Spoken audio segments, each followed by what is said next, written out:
Hi and good evening, everyone. I am Dr. Veronica. I'm a clinical geneticist at Sir Gangaram Hospital, and I am very happy and honored to invite all of you to the first National Symposium in 2022 organized by Rare Disease India Foundation.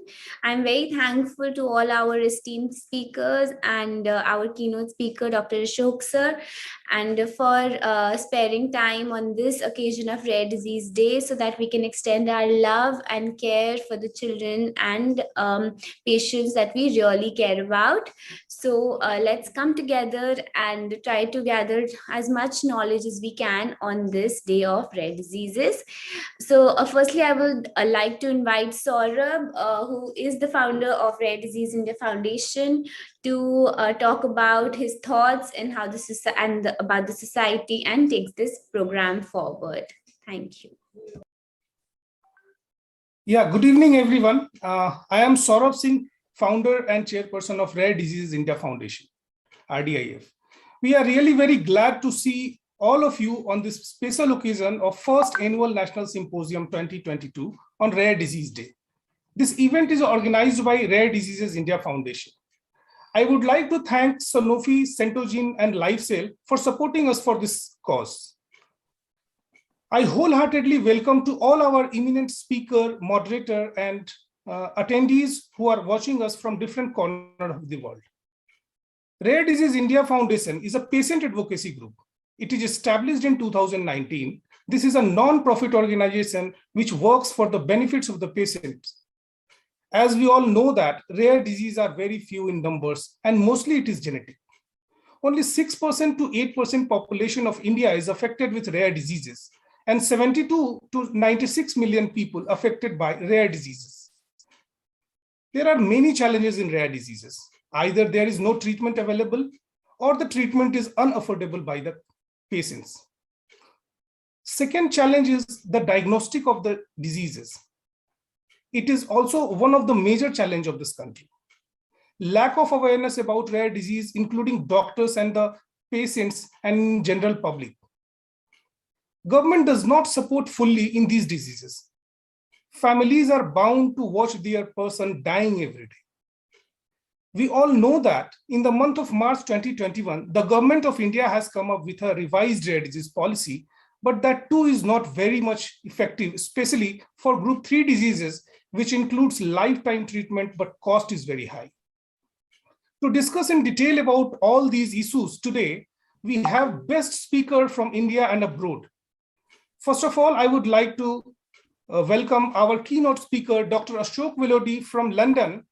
He was former consultant pediatrician from Great Ormond Hospital, London, UK. I also welcome our another speaker, Dr. Huten Avery from Germany, who is from Centogene.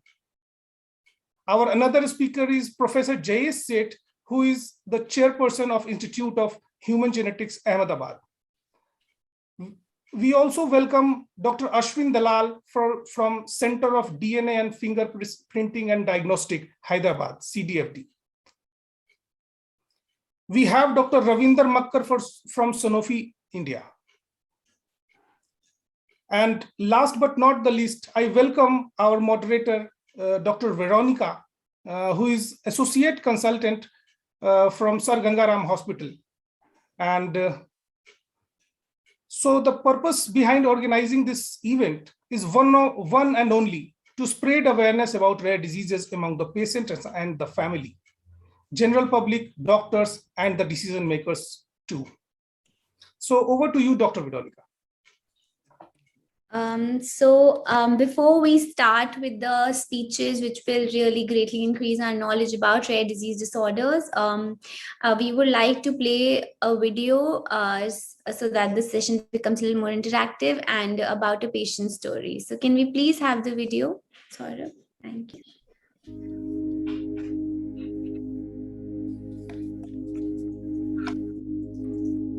Hello, मेरा नाम लतिका दुआ है। मेरी उम्र 24 है। मैंने college of arts से fine art में ग्रेजुएशन कंप्लीट की है। मेरी हॉबी ड्राइंग, पेंटिंग, स्केचेस है। हेलो, मेरा नाम मयंक दुआ है। मेरी उम्र 22 साल है। मैं north DMC medical college Hindurao hospital से एमबीबीएस थर्ड ईयर की पढ़ाई कर रहा हूँ। मुझे क्रिकेट खेलना, पढ़ना और ड्राइव करना बहुत पसंद है। लतिका को मैंने देखा 2003 में, इसकी बैक बोन में बैंड है। मुझे लगा कि इसकी रीढ़ की हड्डी टेढ़ी क्यों हो रही है, तो मैं इसको लेकर सेंट स्टीफन गया। वहाँ पे डॉक्टर दिखाया तो डॉक्टर ने कहा आप इसका इलाज यहाँ पर नहीं है, आप एम्स में जाइए। हम एम्स में गए थे। वहाँ पे डॉक्टर ने हमें एडवाइस दी कि इसका एक टेस्ट होगा MPS टाइप 1। हमने वो टेस्ट कराया। टेस्ट की जो है बाहर गया था इंडिया से, काफ़ी खर्चा आया उसमें। तो लतिका को पॉजिटिव पाया गया। डॉक्टर ने कहा अपने बेटे को भी लेके आइए, उसका भी टेस्ट कराएंगे। बेटा भी पॉजिटिव पाया गया। MPS टाइप 1 एक जेनेटिक बीमारी है और ये बहुत ही रेयर है पूरे वर्ल्ड में। इसमें एक एंजाइम की डिफिशियंसी हो जाती है जो कि बॉडी में प्रोडक्ट अक्यूमुलेट कर जाते हैं और ये जॉइंट स्टिफनेस और जॉइंट पेन करते हैं। ये हार्ट प्रॉब्लम्स भी कर सकते हैं और मेंटल रिटार्डेशन भी कर सकते हैं। एम्स के डॉक्टर ने हमको एडवाइस किया बोन मैरो ट्रांसप्लांट के लिए। 2004 में मेरी बहन लतिका का बोन मैरो ट्रांसप्लांट हुआ एंड 2005 में मेरा बोन मैरो ट्रांसप्लांट हुआ। बट बोन मैरो ट्रांसप्लांट के बाद भी कंडीशन पूरी तरह इम्प्रूव नहीं हुई थी। कुछ हद तक आंखों की समस्या ठीक हो गई थी।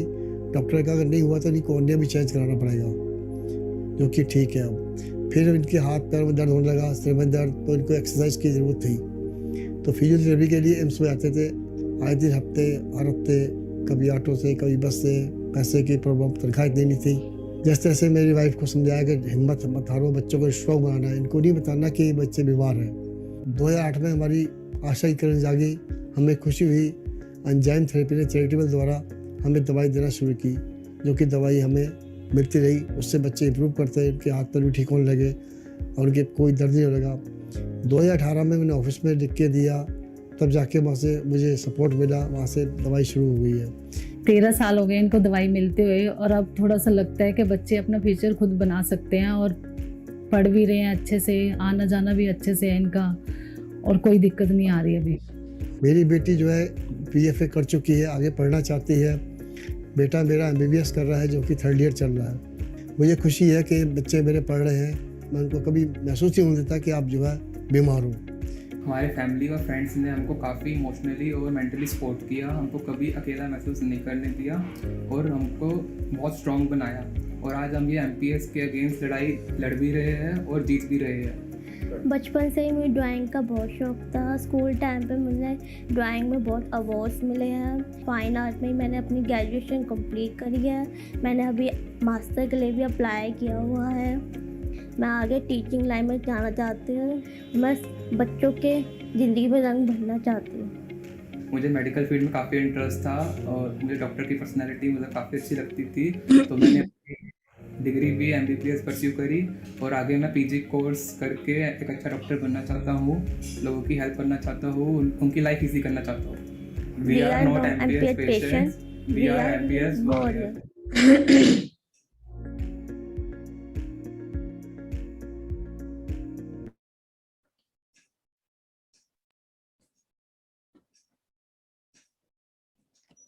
I'm sure that video really touched all of our hearts, and we do agree with you children that you are all MPS warriors and you are warriors for us.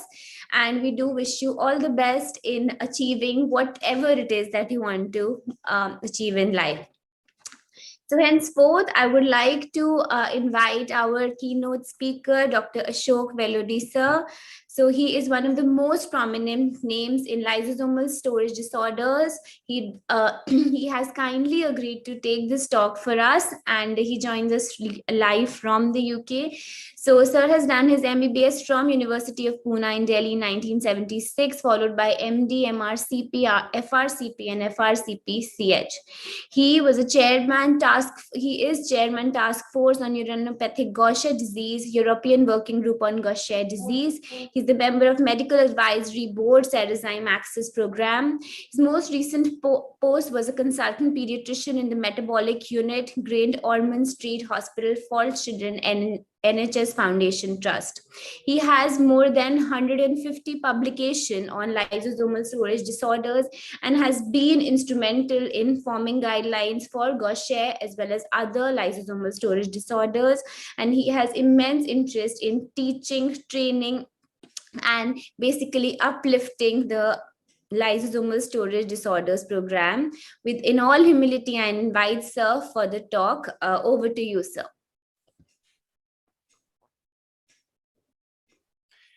Thank you very much, Veronica, for that introduction.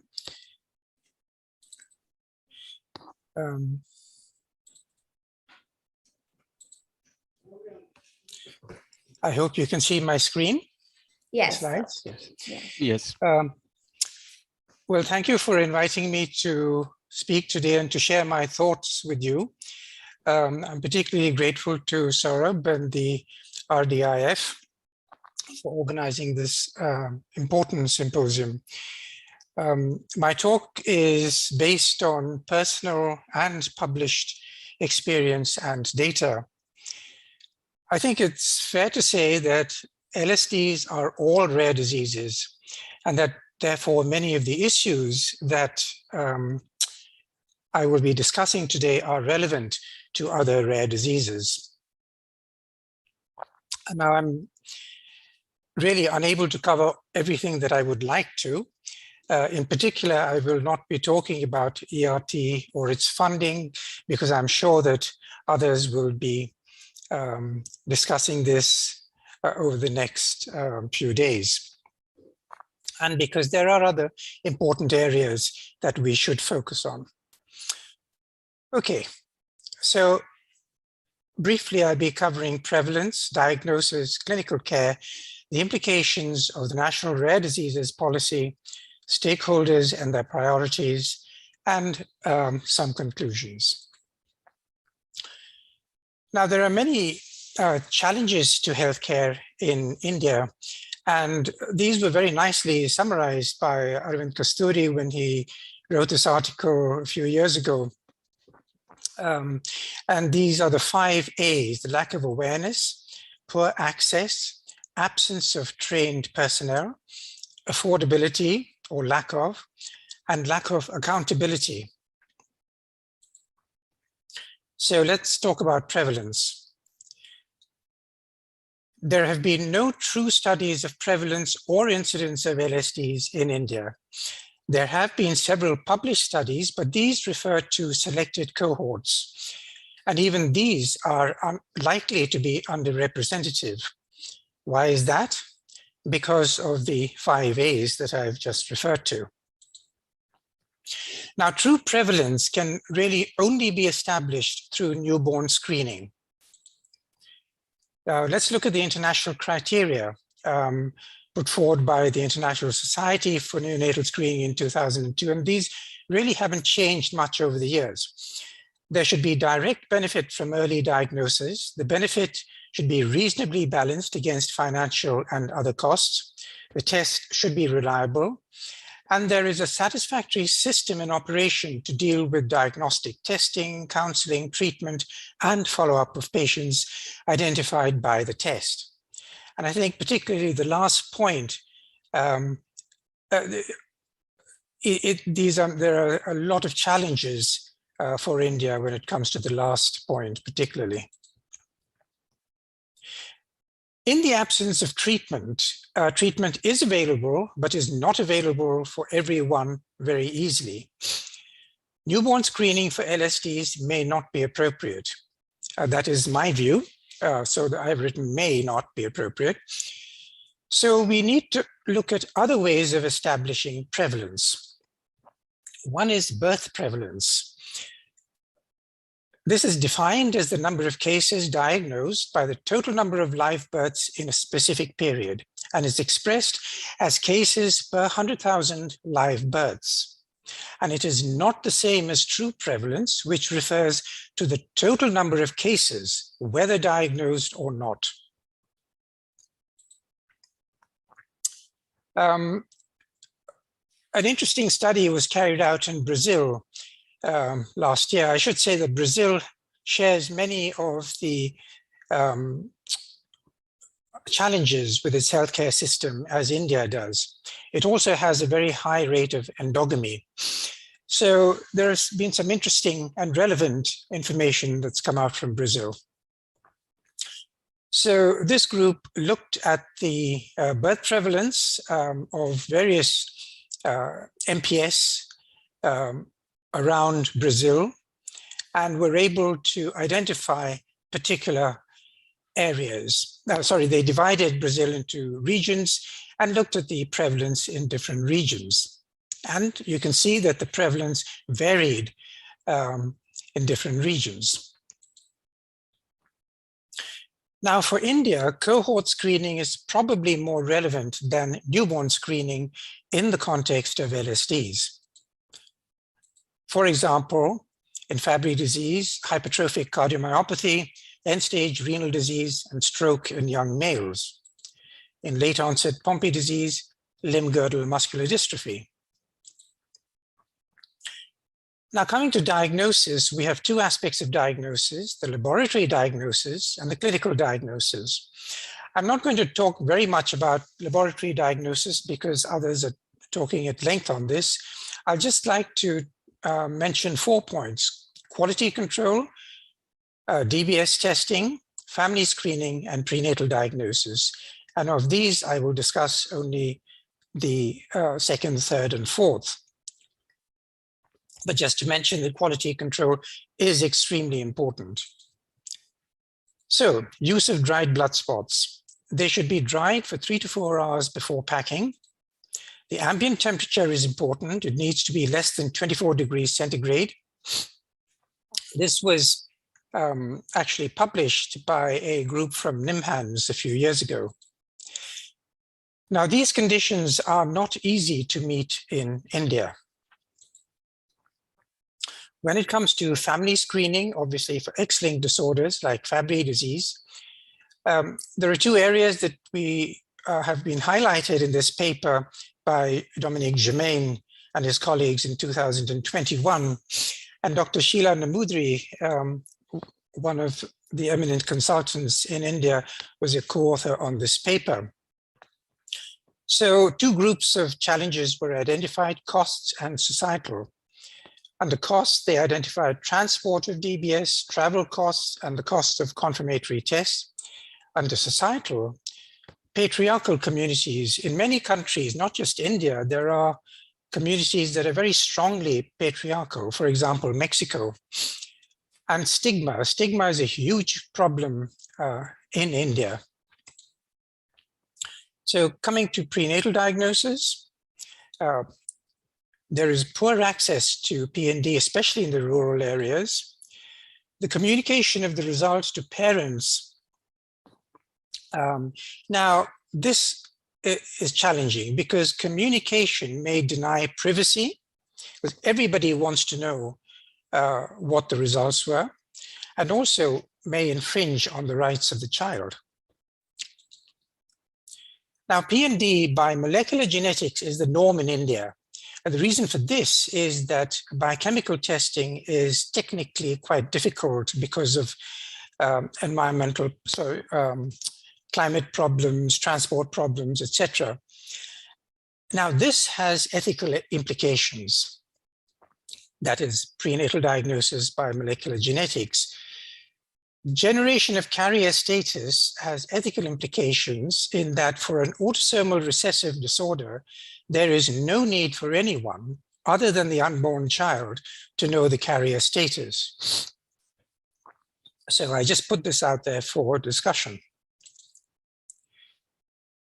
An important point is prenatal diagnosis and sex selection. It is widespread. Sex selection in medical termination of pregnancy is widespread in India. And despite legislation, selective abortion of girls has increased. And most of India's population reside in states where this selective abortion of girls is common. Now, there is no clear evidence that PND plays a role, but you can understand that this is a concern. So let's move on to clinical diagnosis. Now, diagnostic delays in India are common, but they are not unique to LSD. So we need to look at the wider picture. They are seen in lung cancer and pulmonary tuberculosis, 2 very common conditions. The longest delays usually are from the onset to the suspicion and diagnosis. Once the patient is seen at a specialist center, the diagnosis is made very quickly. So efforts need to be directed at raising awareness amongst the public and amongst general pediatricians. What are the reasons for delays? We can divide these into two broad groups, patient-related and physician-related. Under patient-related, we have poor access to centers, low motivation because of poverty or lack of treatment, provider shopping. And under physician-related, lack of expertise or poor awareness and lack of diagnostic facilities. Now, I'd just like to briefly mention provider shopping, which is basically when patients go around to different providers if they're not satisfied with what is told to them by the first one. What is the impact of this? Now, the collection of genomic and other laboratory data is largely independent of provider shopping. Samples can be collected wherever the patient is. But clinical care and follow-up are hugely fragmented by provider shopping, and this is complicated by the fact that patients often approach the private sector first. Let's move on to how can we identify patients and patient cohorts. So we can discuss this under individual patients and in selected clusters, population clusters. So I've just chosen two topics under individual patients, machine learning, and in selected clusters, rumor strategy. Machine learning to identify the risk of LSD. The case of Fabry disease, this is a paper that was published last year from the States. There were several authors on it from many centers. So what did they do? They collected phenotypic data from a cohort of diagnosed patients. They then created a phenotypic signature for each patient. These signatures were used to create phenotypic biomarkers. The risk of Fabry for each patient using their signature and the relation to the cohort biomarkers was calculated. And the patients were then ranked in order of risk. Excuse me. Now, I feel that this approach has potential in India, but my understanding is that as far as machine learning is concerned, there is a lack of expertise, and this can be addressed perhaps. Okay, let's look at how phenotypic data are collected. So I've broadly divided it into what I call cross-sectional and longitudinal. And under longitudinal, we have treatment naive, which is natural history, and treated patients. So cross-sectional phenotype. So if you look at a cohort of MPS 1H patients, you will see that they all look very similar. But it is important that all these patients are seen in just a few centers so that the experience of seeing a lot of patients is built up. And it's important to know that even when there's a founder mutation, so MPS 1H, there is no founder mutation, but even when there is often no genotype-phenotype correlation. A good example is aspartate glucosamminuria. This is essentially a Finnish disease. It's in Finland, most patients have a single point mutation, and it is the result of a founder effect. But so these are other patients on the right. You'll see a patient of mine from England, and below you'll see 3 siblings. You can see the 2 on the left are affected compared to the unaffected sibling on the right. They are from Azerbaijan. And they all had completely different mutations, and yet the facial features were similar. So sometimes, even in the presence of a founder effect, even if the mutations are different, the phenotype, the facial appearance can be similar. So that is useful. The second approach is rumor strategy. Now, what is rumor strategy? It is basically exactly that. Clinicians or investigators go to areas and they ask people, have you seen somebody who looks like anyone who looks like this, and they will say, yes, now that is a rumor. Obviously, these rumors have to be validated and proven. Many of the rumors are not relevant to rare diseases. They may be environmental. Some may be false rumors. Some may be repetitive rumors. So there is software available for this. And this was used by this group in Brazil to identify clusters of genetic diseases. So they were able to focus, as you can see, on the Northeast and identify certain rare diseases there. And I feel, again, that this is a very relevant approach for India. So these strategies may be effective in India with its large numbers of endogamous clusters. Now, it is applicable to other rare diseases, so it is a good investment. I just put that out there for discussion. Let's look at longitudinal follow-up. So this paper was published last year. The top row, so both the top row, each of the rows, sorry, refers to one patient followed over a period of time, and you can see the facial appearance changing. It is extremely useful for these patients to be followed up at a single center, as you can see. And the importance of this arises when a paper like this is published, which was published last year, looking at bone marrow transplantation in aspartate leukocyminuria. Now, if you have the natural history already documented, you are then able to evaluate the outcome of interventions much more effectively. When it comes to treating patients, the same thing applies. Here are 3 patients, the top row with MPS 1, and the bottom row, that's them at follow-up. Again, all followed up at a single center. Emerging phenotypes. I've chosen Gaucher disease. Here's a patient of mine followed up at a single center with Gaucher disease, and you can see the progression of pathology. The point is not so much the actual pathology, but the fact that because she was followed up at a single center, we were able to chronicle this and publish this, and our experience increases as a result, and we're able to counsel new families appropriately. Now imagine, transpose this to India. Supposing the same child had been seen in different parts of India, and these different complications reported or noted. Can you imagine how difficult it would have been to put this story together? So long-term follow-up at a single center of excellence is critical, A, to establish natural history for counseling and clinical trials, B, to monitor outcome of treatment, C, to identify emerging phenotypes and prevent them. Clinical care. Now, are the centers of excellence suitably equipped? I'm just asking the question. The important things to consider: the current standards of care, national guidelines, multidisciplinary teams and clinics, they are not the same thing, okay? And future proofing, looking at new advances. Are we prepared for them? Now, we should remember the non-specific management is absolutely crucial to outcome.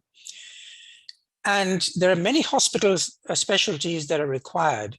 And I've just chosen these 3: anesthesia, dysphagia speech therapy, and psychiatry, as somewhat lacking in Indian centers. Sorry, these are the others. So let's talk about airway problems. We know that they are very common in MPS, and anesthesia is a major discipline in LSDs, but India has one of the smallest pools of anesthesiologists in the world. So if you look at this global map, this is the density of anesthetists per 100,000 population, and the red is 0 to 1. that's very low, and you can, and the amber is 1 to 3. And you can see that India is very firmly in the amber group. Dysphagia swallowing assessments like video fluoroscopy or FEES. I don't think these are widely available at clinical centers in India. Dysphagia practice in India, which it was reported and published by Rangaratnam and Desai in 2020, showed considerable variation in patterns, funding shortages, lack of training, and little or no access to instrumental assessments and psychiatric services. Now, here's a patient with Sanfilippo. Clearly, very little can actually be done for these patients except controlling their behavior. Mental health in children has become a huge global issue, not just in India. And yet, look at the mental health budget in India compared to other countries. It is quite derisory, really. So we need more centers like this one at Nimhans, an excellent child and adolescent mental health service. And I should emphasize that this needs to be not just hospital-based, but community-based as well. Okay, what are the clinical tools that are required? I just listed a few: sleep studies, nerve conduction, multimodality intraoperative neuromonitoring for cervical spine surgery, DLCO for interstitial lung disease to look at diffusion. Here's a child having sleep studies. And this is really not widely available in India at all, except mostly for adults with obesity. Now, the national networks are very important. Now, all centers, not just the centers of excellence, but also the Nidan Kendras, need to form national networks. Guidelines have to be agreed and monitored, especially audited, because it's no use just publishing the guidelines. We have to follow up and audit them. Advisory bodies already exist, thanks to the programs that are run by Takeda and Sanofi, and these could provide a foundation. What are the challenges to MDT clinics? Well, there are many in India: city infrastructure, the implementation of the final decision, lots of personality and ego issues, openness to differences of opinion. This is a big challenge. What are the responsibilities of the COEs? Maintaining national standards of care, collecting and publishing data, national and international networking. I've just listed a few that have occurred to me. There may be more. I think an important one that I should mention, perhaps this will come up with the questions, is training, not just of geneticists, but also of genetic counselors, and also young geneticists in training, giving them the opportunities and exposure that's required. Now, what are the implications of the National Rare Disease Policy? Again, I'm sure this will be discussed over the next couple of days. I've just listed a few. So this is what I gleaned from the policy. So there are 2 LSDs that are in group 1, that amenable to one-time treatment. That's MPS 1H and Fabry. It's bone marrow transplant for MPS 1H and renal transplant for Fabry. But there are 7 in group 3A. There's good evidence for long-term outcome. And 1, that is Woolman, in group 3B, where evidence is still awaited. There is no extra funding for ART. There is funding for prevention in the form of prenatal diagnosis, newborn screening, but, and importantly, there is no mention at all in the policy of pre-implantation genetic diagnosis. So the NRDP has implications for many of the stakeholders in India, the government bodies, the labs, the centers of excellence, support groups. Funding, what could this be used for? I just listed a few that occurred to me. Clinical services, investigating tools, PGD, machine learning, training workshops, future-proofing. I'm sure the list goes on. Who are the stakeholders? There are 5 groups that I identified. Government bodies, centers of excellence, the patient support groups, the industry partners, and the laboratories. And they all have priorities. They all have common priorities, and they must work together. So there must be a minimum set of clinical services with future-proofing, funding to ensure this, national protocols and standards of care, provider shopping to be discouraged, although I have to say I don't know how that can be achieved, the last one, but we must try. So in conclusion, well, a lot of progress has been made, despite everything I've said, but there is room for improvement in some key areas. And I feel that the NRDP provides a unique opportunity for stakeholders to come together and plan the way forward. Thank you very much. Thank you so much, Dr. Virodi, sir. This was a very enlightening talk, and we have so many take-home messages from this talk. So also a lot of patients wonder, and their questions as well, that how do they decide that which center of excellence or which place they should visit for the best treatment, because that's the base of really a provider shopping. So what are your views on that? How can that be achieved, like a one center placement? I think this is absolutely crucial. Thank you very much. That's a really important question. It is important for the providers to come together, not only agree the protocols, but then stick to them. And they should be seen to be sticking to them. So that if a patient goes to wherever, Delhi or Mumbai or Chennai, that family should be presented with the same guidelines and protocols as they would if they went to any other center. This happens in many other countries. There is no reason why it cannot happen in India. And if a patient who has been previously seen in another center comes to your center, then they should be discouraged from doing that. They should be really encouraged to go back, but with an explanation that the treatment that they receive in the first center is going to be no different. But for that to happen, you have to really make that work. You have to actually show that that's going to happen. Right. Okay, so so you're saying that there should be guidelines like we have for Gaucher, but maybe a lot of the other LSD, so that all the hospitals can follow that, and that's how uniformity can be reached, right? That's right, yeah. But it is equally important to audit those guidelines, not just to publish them. A good example is the Gaucher guidelines. These were published a few years ago, national guidelines for management of Gaucher disease in India. So maybe those could be audited and presented and published. Right.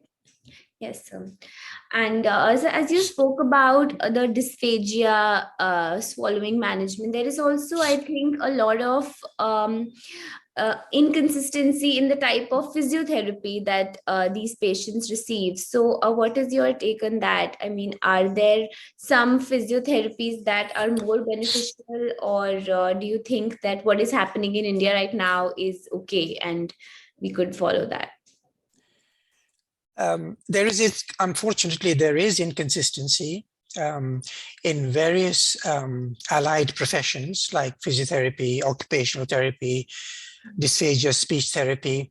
And there needs to be not just collaboration amongst the national centers, but also we can bring colleagues from other centers in Europe and USA to India. We can use NRDP funding for this.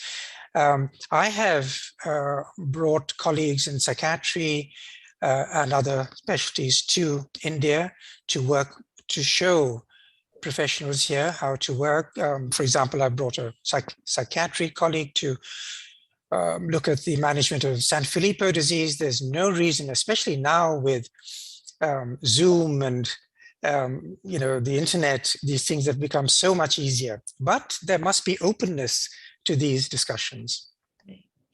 Thank you, sir. And just the last question for you. You mentioned about the training for geneticists and genetic counselors that should be increased. So we have certain programs now at a super specialty level as well. At what level in training do you think this should be incorporated? Do you think it should be at the level of MBBS or maybe much later, or where should more of a training be incorporated in the curriculum? Yes, that's a good question. I mean, obviously I'm biased. So I think that these conditions should be included, at least in postgraduate training, with exposure to cases, with the emphasis being on bedside clinical training. Too many young pediatricians I see are focused on molecular genetics. Before that, you have to actually diagnose the patient. And, this is the first important step. So we need to have training workshops to which MBBS students are exposed and young pediatricians are exposed. And I mean, there is just so much that we can do in this. Yes, yeah. Thank you. Thank you so much, sir. So I would like to invite the other speakers or panelists to ask any questions if they have to, sir.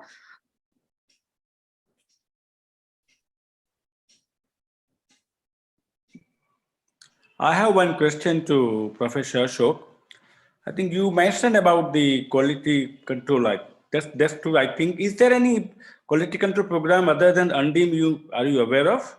Or it is only the UNDIM program which is only existing for the lysosomal storage disorder? Well, no, Jay, I think thank you, Jay, is a very important question. That's why I only mentioned this. This is really out of my league. I think there are, you and others are far more qualified. We have communicated on this to talk about this, and I just wanted to raise the issue. So, and one more question. You did mention for the pre-sex selection in India, that there is a legislation. So I don't think it may be happening, but maybe very, very late. So the sex selections is no more now the criteria in India. I entirely agree with you. I've just said that because of that concern, there is, it's a good reason to be focusing on pre-implantation genetic diagnosis. I think this should be developed in India because that bypasses many of the ethical issues regarding prenatal diagnosis. And I don't understand why it hasn't been developed yet in India. Maybe the cost factor? Good reason for funding.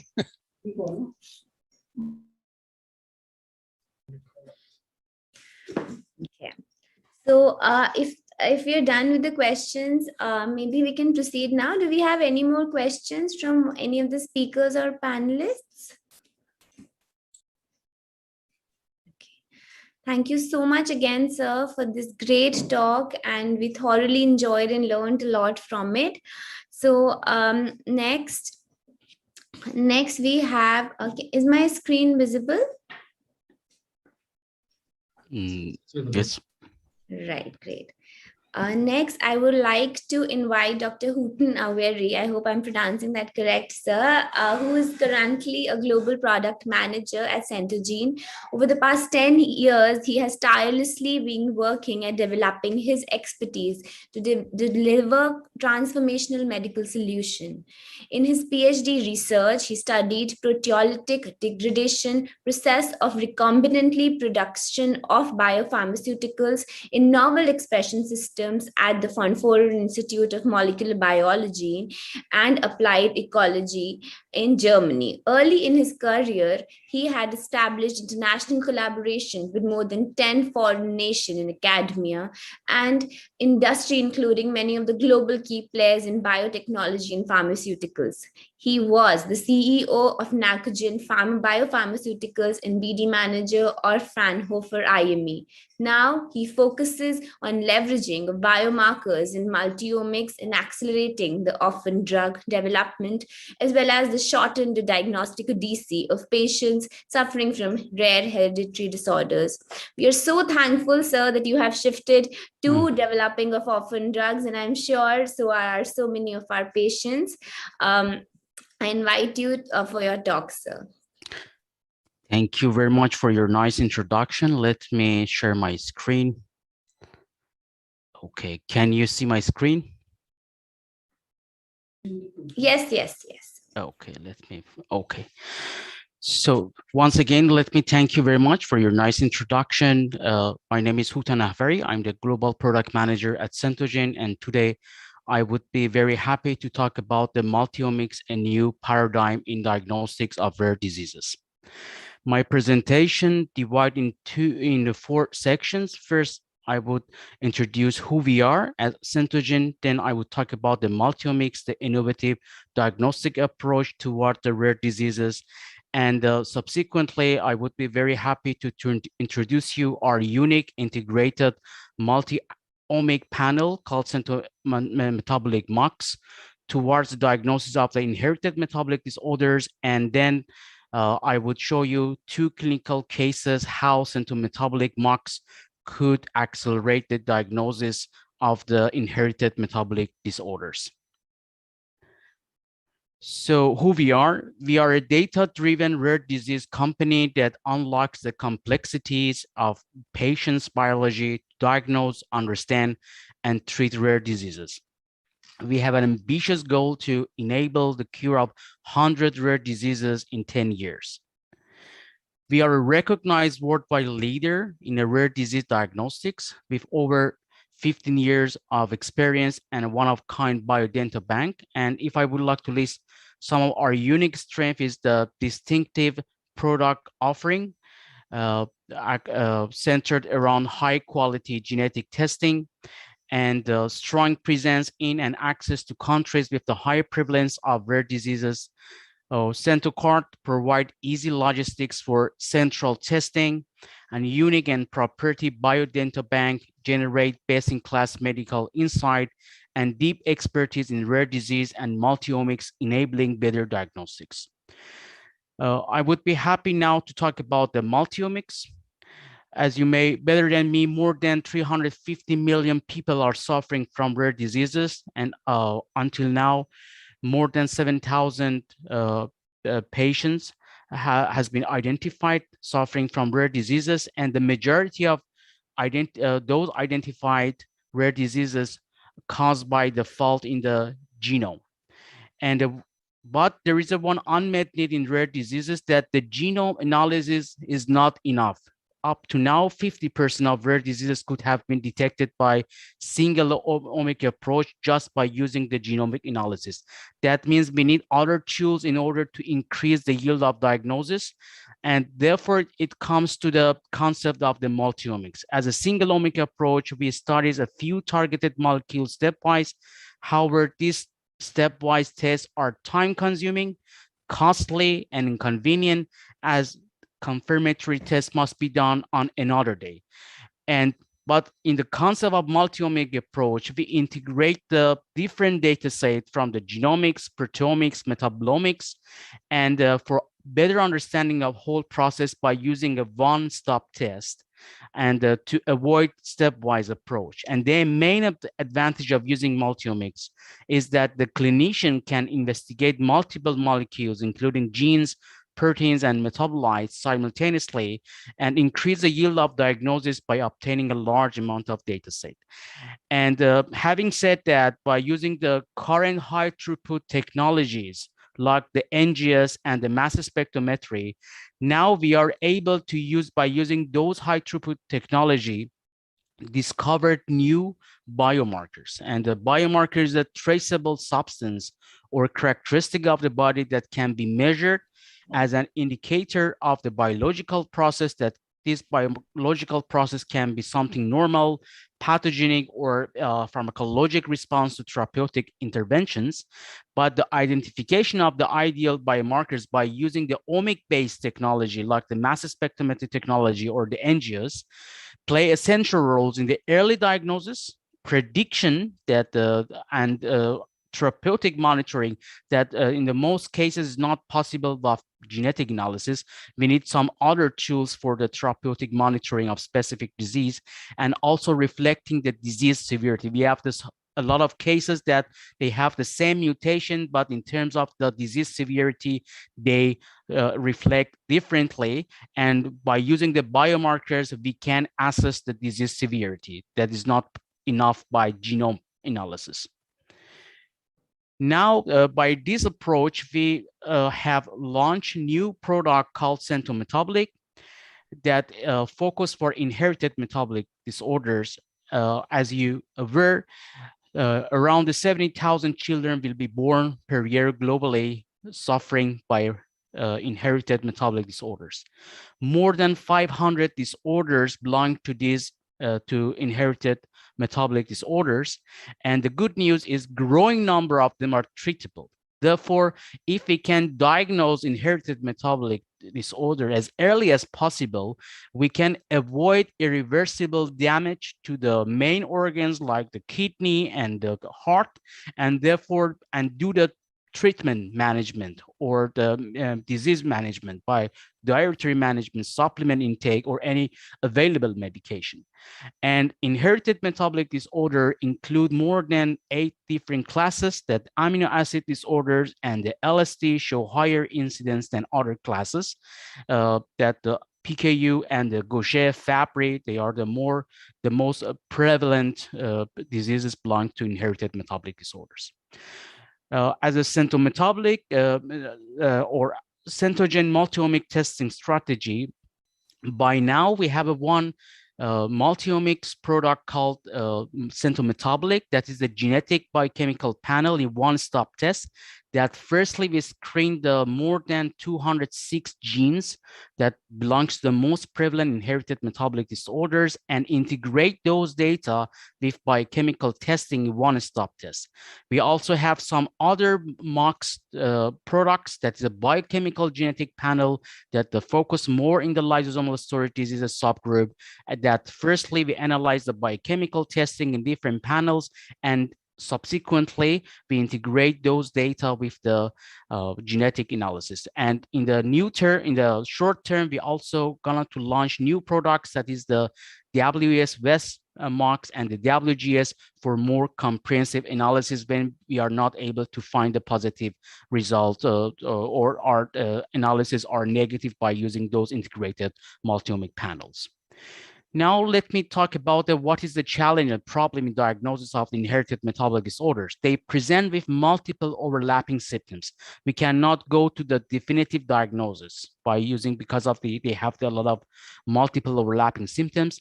There are no classical or clear-cut defined guidelines available for diagnostic of IMDs, neither in the United States nor in Europe, and high frequency of the newly diagnosed genetic variants.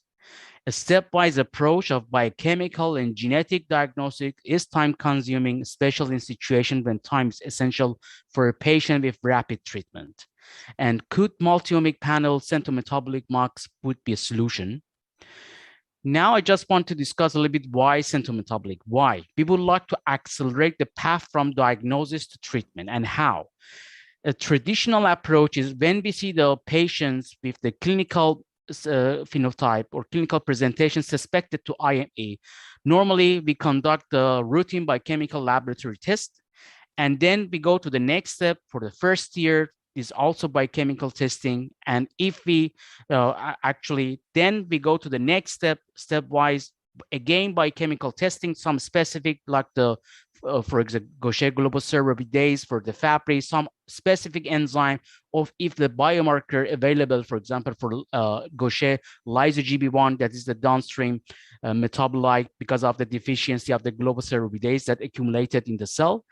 And when this time-consuming biochemical training have been done for confirmatory, normally we do the molecular genetic analysis. But now what we would like to do, in the one-stop test, that when we see the undiagnosed condition, we have the first, I would say that the very good HPO terms, that the clinical presentation that we always get from the patient and in our database have been classified, and then start with the wide spectrum or the wide screening of genetic analysis that's relevant to clinical presentation, and also we conduct the biochemical testing.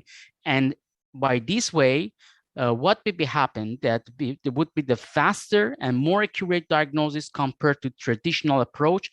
This is a very crucial for the patient that need the rapid treatment, and the Sentinel Metabolic could actually predominantly play important role. And the higher yield of diagnosis, that I would show you some cases how Sentinel Metabolic increase the yield of diagnosis by integration of biochemical testing to genetics, and benefiting from optimal treatment and or counseling for the families with early established diagnosis. And going beyond diagnostics with multiomics, the disease severity and treatment guidance can be assessed by quantifying biomarkers in multiple approach, that we have the very reliable biomarkers called lyso-Gb1 that would be show a lot of proof of concept for the actually the treatment and the therapeutic monitoring by the lyso-Gb1 who are on the ERT, as well as to assess the disease severity, that those biomarkers that has been identified or discovered by mass spectrometry technology play important role that would be beyond the diagnostics. And when to use a Sentinel Metabolic or suspected metabolic disorders, and overlapping symptoms and floppy babies, abnormal newborn screening results like that we see in the newborn screening program, admission to NICU unit, that also early diagnosis crucial, very important, and symptoms related to neurological condition of unknown etiology, and also for assessment of disease severity, prediction, and prognosis. Because of the availability of some biomarkers and the enzyme, it would be possible to use it. And some advantages of Sentinel Metabolic is one test solution for a wide range of metabolic disorders, the most prevalent metabolic disorders included in this panel. Very fast, the turnaround time is around 15 days, and higher diagnosis yield by integrating biochemical testing of genetics, and support the classification of unknown and pathogenic variants. And is a unique, this is the unique integrated multi-omic panel in the world that we focus and for the inherited metabolic disorder diagnosis, and that we use the biomarkers and genomic analysis by chemical testing in one-stop test is very unique, and medical report that powered by world largest mutation database of rare genetic diseases that we have access on it. And let me show you some clinical cases. Firstly, I would like to talk about one case that the diagnostic with the uncertainty and classification of unknown variant, one male born 2015, neonatal onset of progressive cerebral ataxia, cholestasis, hepatic failure, and mental deterioration, no family history of disease, and clinical and preclinical observation were suggestive of inherited metabolic disorder.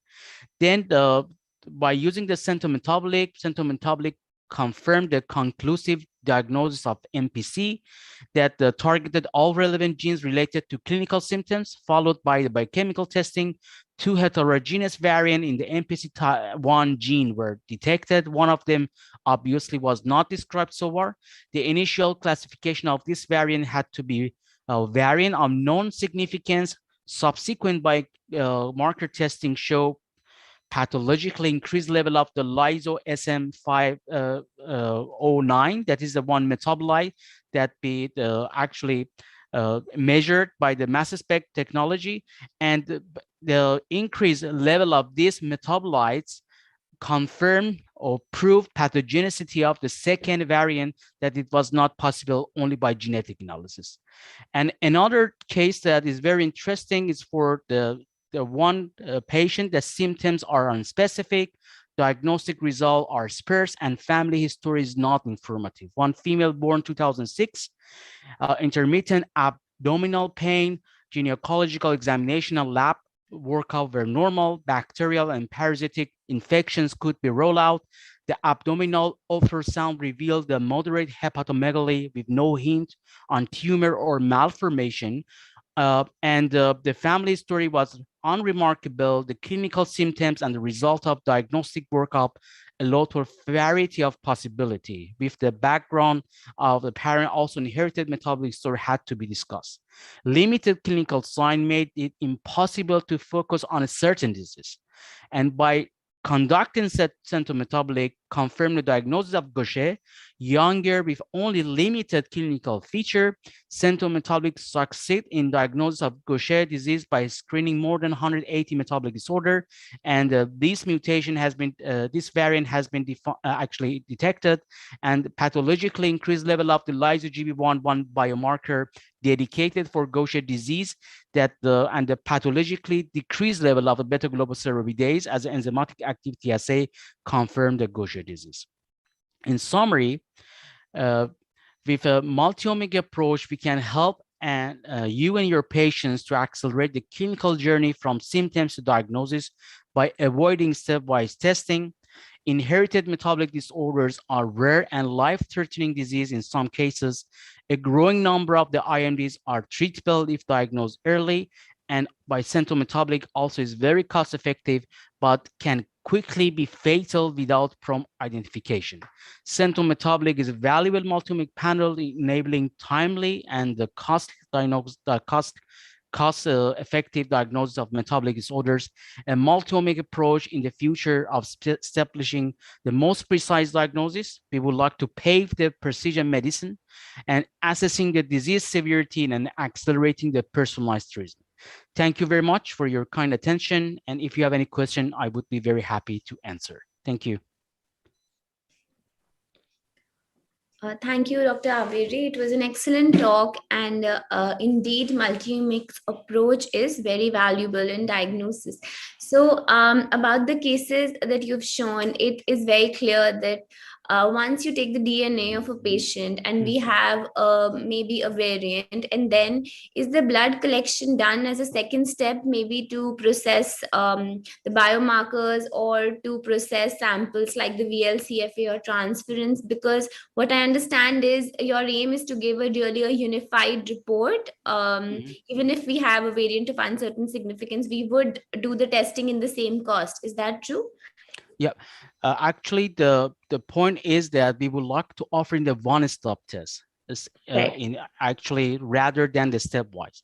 One of the challenge of the stepwise is that if you firstly just do the genetic analysis, and when you see one variant that has not been detected or reported so far, you can say it's a VUS. Therefore, there is no possibility to classify it. But if simultaneously you do the biochemical testing that is the beyond the genomics, you analyze actually the deficiency of the enzymatic activity assay or the accumulation of the metabolites, you can easily understand and classify these unknown variants.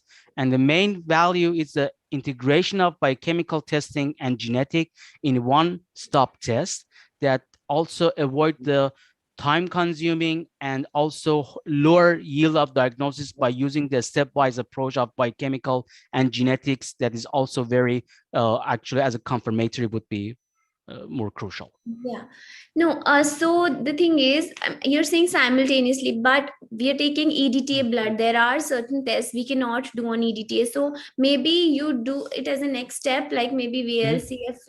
That's as a next step. Actually, I'm not talking about the early laboratory test that you conduct in the hospital. I'm talking about the more specific biochemical testing that's not available globally, like the globosylceramidase enzymatic activity assay or biomarkers. But as a first tier and second tier would be possible to do in-house, but these tests would be, and we would like to position instead of those laboratory tests, because those step-by tests are also very time consuming, and we would like to recommend to first start with the genetic analysis and then go to the biochemical testing. That would be exactly vice versa. Yeah. Thank you. Thank you. We have a question from Dr. Ashwin Delausa as well. The question is the biomarker assay done using TMS, or are you using some other methods for it? Yep. For some of them, we use the TMS. And for some selective one, we use the actually ELISA as a for incubation of the enzyme with the substrate. But for the lyso-Gb1, lyso-SM 509, and some the metabolite, we use the mass spec technology. Great. Okay. Thank you so much, sir. And we do take away from your talk that Central Metabolic is an excellent panel for all suspected metabolic disorders. Thank you so much. You're welcome. And are there any questions from any of the panelists? I have one question. Is Professor Hutton, in the last slide, we showed that the biochemical study was normal and then finally it was diagnosed as a Gaucher disease. So what was the reason you could not pick up? Is there no biomarker or enzyme? Is the enzyme study you mean to say was normal? And if it is so, what could be the reason that? Can you explain it, or why the enzyme study, biochemical study could not pick up that case of Gaucher disease? Okay. If you're talking about the case study that I have presented, the problem was, the problem was that the clinician could not understand what metabolic disorder are because of the limited clinical sign. They cannot say this is Gaucher, this is Fabry, or some others because of and Sentinel metabolic screen the wide range of the actually metabolic disorders that they also show the overlapping symptoms. And then beside the genetic analysis, we conduct the biochemical testing. But the challenge for those cases was the on a specific clinical presentation that the clinician could not do the definitive diagnosis to go for the definitive diagnosis. And therefore, this is the why symptometabolic could actually help in the diagnosis by screening the large portfolio or large a wide range of the inherited metabolic disorders, and could shorten diagnostic odyssey of the Gaucher, that they go to the different clinicians, different expertise, and yeah, this is the way why symptometabolic can play add value, I would say. I hope. Can I have one more question? Yes, of course. Yeah, I would like to ask how many cases of this, especially for these lysosomal storage disorders, where you do find that you could not identify the mutation, but they are clinically, they have LSDs, and biochemically also you find them as a confirmative storage disease. So what are the percentage, like for Krabbe or for the Gaucher or for the MLD cases like that? Yeah, I cannot give you the actually one figure, but I would encourage you. Currently we conducted one study since 2019 that how many cases symptometabolic by the classification of variant could increase the yield of diagnosis, exactly the question that you asked. And we found that more than 38% increase the yield of diagnosis. If only do the genomic analysis, we cannot diagnose the patients. But by integrating this biochemical testing to genetics, it was one internal assessment that in internal assessment, we could increase the yield of diagnosis up to 38% more than just genetic analysis. And in our current conference that I would also share with you the link, if you would like to know more about this case that are this research that we have conducted internally since 2019 at Centogene, how integration would be helpful. Okay, yeah, sure. Yeah. Thank you. You're welcome. And so I think there's a final question for you, that is this sample for symptometabolic panel being sent to Germany or done in India? Normally, we receive in our headquarters in Rostock in Germany. Yes. Yeah, so thank you so much for the excellent talk. Now we proceed to our next talk, and just give me 1 second. Thank you very much. Thank you.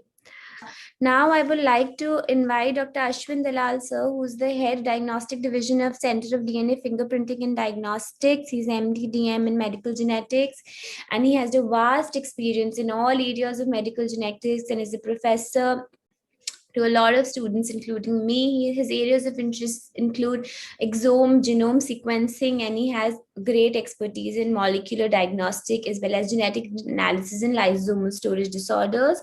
He's more than 130 publications to his credit.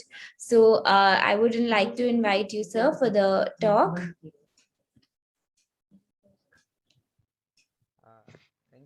Thank you, Veronica. Thank you, Saurabh, for organizing this meeting today and inviting all of us. So, we'll just go on. So, I hope this is visible. Sir, your voice is very low.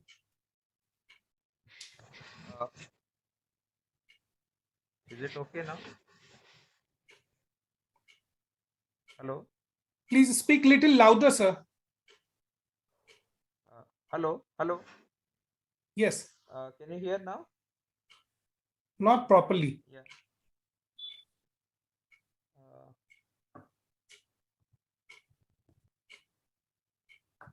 How about now?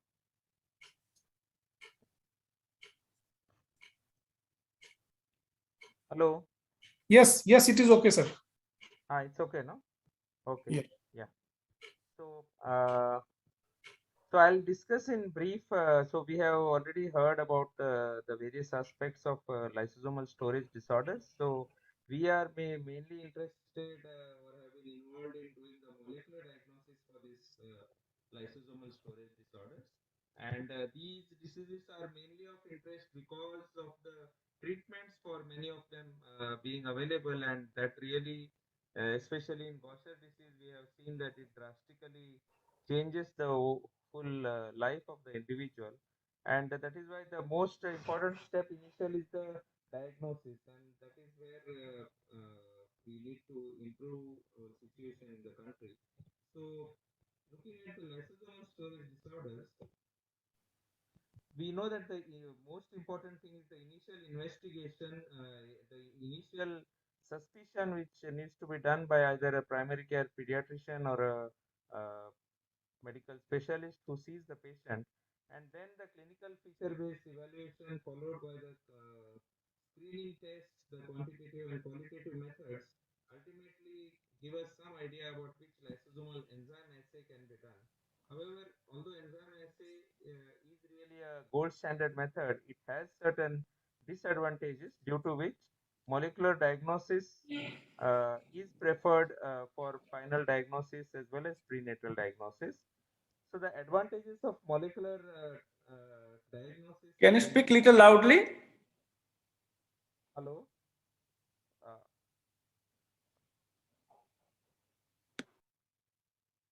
Am I audible? That clear.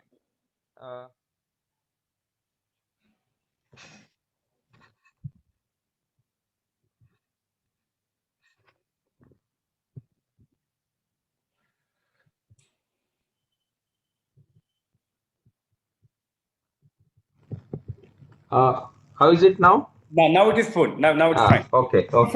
Thanks. Yeah, sorry for that. So the advantages of molecular diagnosis are basically that we can get a very clear yes or no answer instead of the little ambiguous results that sometimes we can get with the enzyme assays. So it also helps us in doing accurate prenatal diagnosis with sometimes a small amount of sample is needed, whereas enzyme assay we need a little more of chorionic villus sample. And then carrier detection, which we cannot do by enzyme assay, can be done for external family screening as well as for population screening using the molecular methods. So the most commonly used method for molecular testing is the Sanger sequencing, and we in our lab over the last 10 to 12 years have done extensive Sanger sequencing for multiple groups of lysosomal storage disorders. So this is the molecular spectrum that we detected for the mucopolysaccharidosis type 1, type 2 and type 6. Similarly, we also studied the molecular spectrum for Niemann-Pick disease for more than 100 patients, for mucolipidosis type 1 and type 2 in about 60 to 65 patients, and in metachromatic leukodystrophy. So based on this, we already have a good idea that the mutation spectrum in India is very much different from what was published, and as more and more of these mutations are detected and functionally validated, it becomes very easy for the diagnostic laboratory to give a diagnosis and not as a VOUS. However, Sanger sequencing has its own problems or pitfalls. So many of the LSDs are caused due to mutations in multiple genes like mucolipidosis. You have type 2 and type 3, which is GNPTAB and GNPTG. So again, multiple Sanger sequencings need to be done. And this Sanger sequencing becomes laborious and time consuming for larger genes, like you have 26 exons for Pompe disease, or similarly for multiple other diseases, you have large number of exons which need to be sequenced, and hence it becomes laborious, time consuming and expensive. On the other hand, we have the next generation sequencing assays now, wherein you could sequence the whole genome, exome, or a gene panel, and that has certain advantages over this. So the clinical utility of NGS based assays especially is one is in sequencing of large genes like the Pompe disease gene, where you can sequence large number of exons much faster, quicker, and at a lower cost.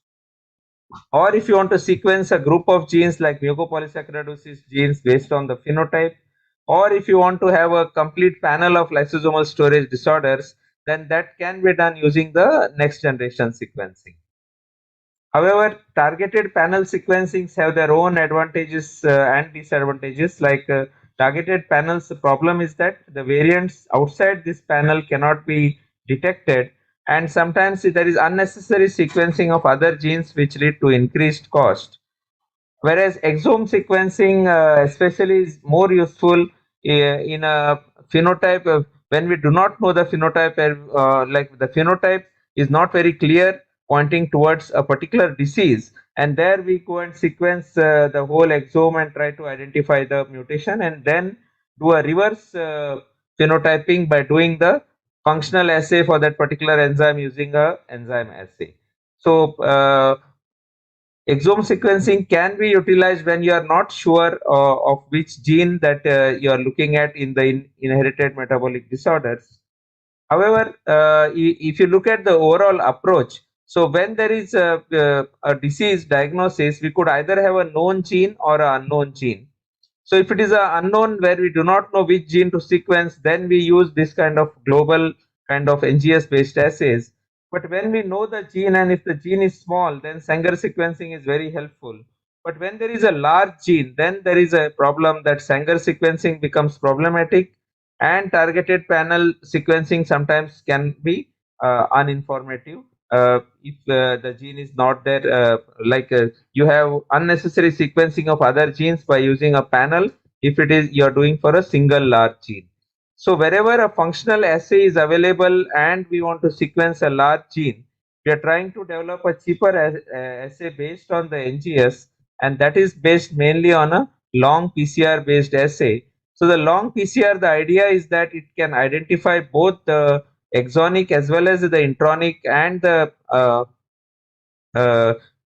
mutations throughout the gene, as well as it can be done at a much cheaper cost when you multiplex this sample. So what we do is that we try to put together multiple patients having different enzyme deficiencies, or different patients having the same enzyme deficiency using a barcode.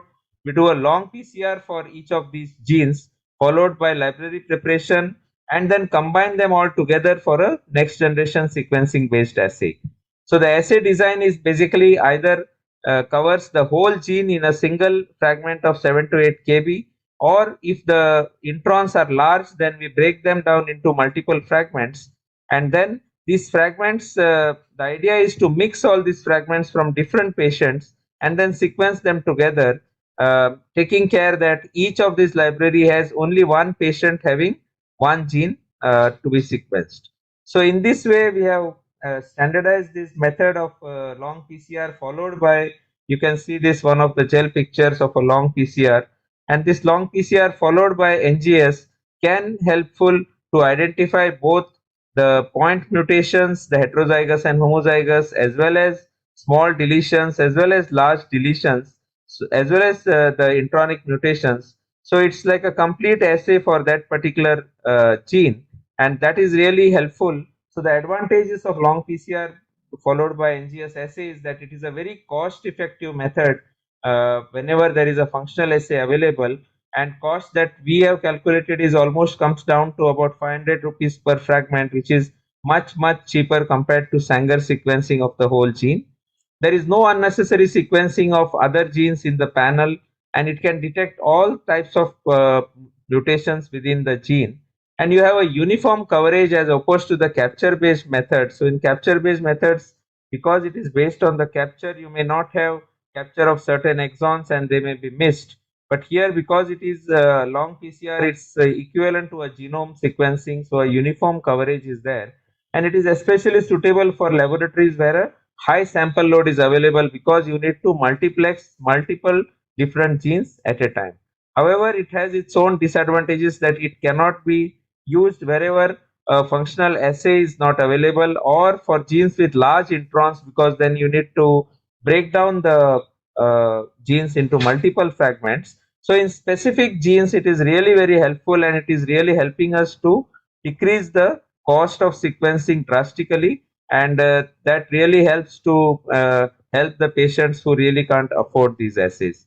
So that's in brief about the various ways in which molecular diagnosis is done to diagnose these patients. So the overall aim is that we diagnose the previous child, so that we can prevent birth of another child affected with the same family, by doing a prenatal diagnosis in a much cheaper way. So thank you for a patient hearing, and I could take any questions if you have. Thank you so much, sir, for your enlightening talk. So we learned a lot about the different diagnostic modalities of testing, and so I would like to, sir, ask about your experience with really. Do you think that this whole genome sequencing is soon going to become a one-stop test, or you think we're still away from that? And do LSDs have any sort of a role in whole genome sequencing? Are there enough intronic variants for them to deserve WGS testing, sir? Yes, so LSDs per se as a group are not really diseases where sometimes you may find that you are not able to pinpoint, but many times they have typical clinical features and some of these screening tests that help us. So for LSDs, many times you may not plan for a whole genome, but it may need to be planned when you are not sure of a particular LSD or something. So there, as the whole genome sequencing is becoming cheaper and cheaper, hopefully in the near future we would be using it much more, because that is going to have a uniform coverage. Will not lose any exons or something, and you get all kinds of mutations detected in it. So hopefully it is going to be a one-stop test which all geneticists have been waiting for, because instead of doing multiple tests one after another, this really would be useful, but that the cost needs to come down significantly for that to be used. Right. So yes, absolutely. So also another question is that I have observed, like in certain metabolic disorders, like other genetic disorders as well, we a lot of times our biochemical testing is positive, but we only have one variant. And I think, so I have also discussed one or two of my cases with you. Like, so how do we really go about that? If you so that one variant, do you think Sanger is the best method, or do we do a WGS, or what is the next step if we are getting a one variant and the biochemical testing is positive? Yeah, so once biochemical testing is positive, then we are really sure of the diagnosis. And there, I think that is the main reason that we started doing this long PCR based assays, because that covers the introns also, because sometimes an intronic mutation can act as a splice site and lead to the disease. So because if biochemical confirmation is there, then you don't have a doubt. So it's not really a VOUS, and you really have to go and find the second mutation. So I think there either a long PCR based assay or maybe a whole genome sequencing would be helpful in such situations, because you have to find the second variant. The functional assay is already there. Right. Yeah. Thank you so much, sir. Do any of the other speakers or panelists have a question for Dr. Ashwin, please? Dr. Ashwin, can I have one question? Can you identify the large deletion also in this gene with your long PCR? Or only Yes, because large deletions also, because it's equivalent to a whole genome for that 7 or 8 kb fragment. So you don't need to really do a MLP after that. Then you can get a large deletions also.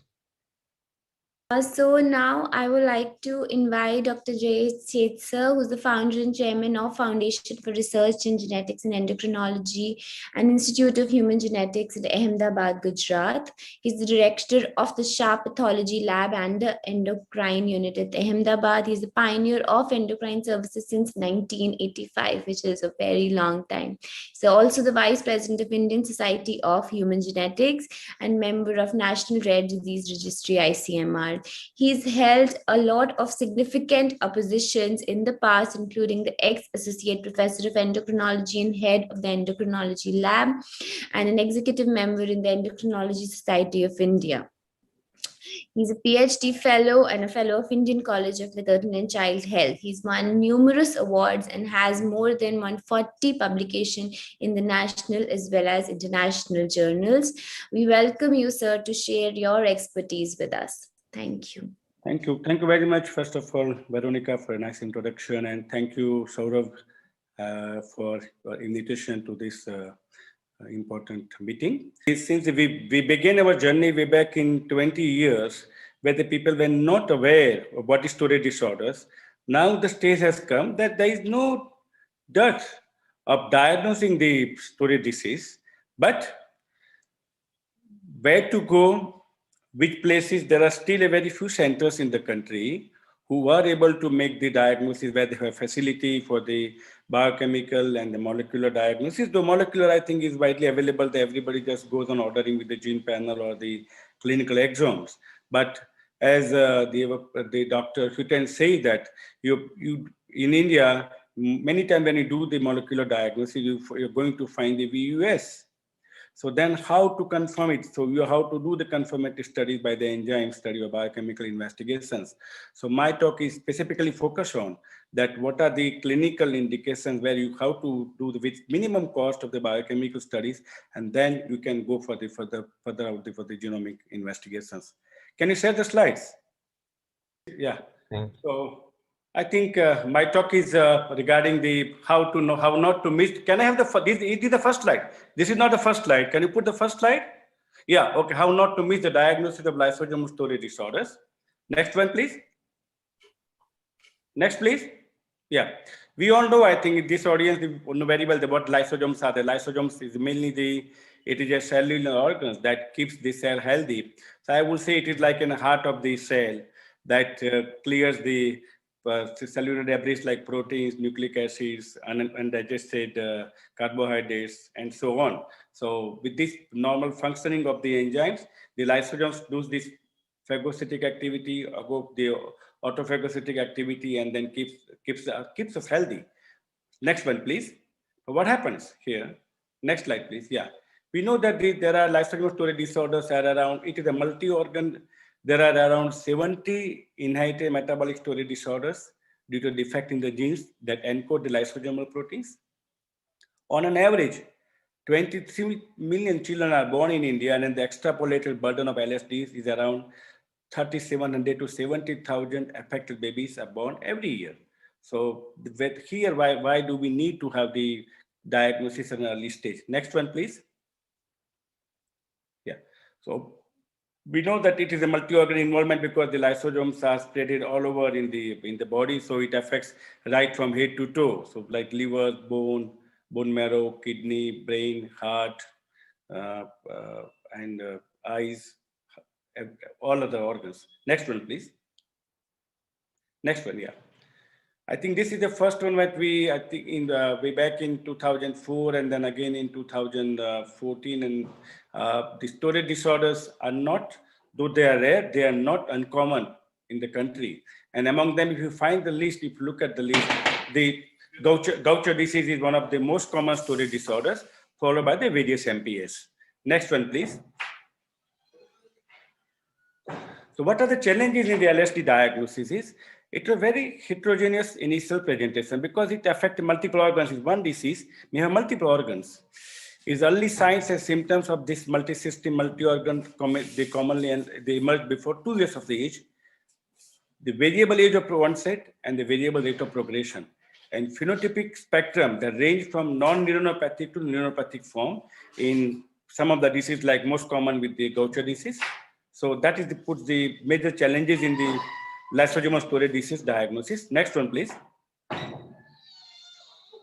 Yeah. So start with the first, I think, slide with the most common storage disorders like lysosomal storage. The Gaucher disease is a 3-year-old male child with a huge hepatosplenomegaly, low platelet count, anemia, and we use chitotriosidase as the first. Whenever we get the typing, so whenever you get a child with hepatosplenomegaly and anemia and thrombocytopenia, you suspect the Gaucher disease. And if you use the screening marker like chitotriosidase, is usually elevated in around 90% cases, 90 to 95% cases, you will find the chitotriosidase is very high, almost in the range of 10,000. So that will gives an idea that what to investigate, and this child definitely has a Gaucher disease. And then followed by that, you do the enzyme studies from the Dbs or maybe from the leukocytes. And in this case, again, the beta-glucosidase were done from the leukocyte, which is low, 4.1 nanomole.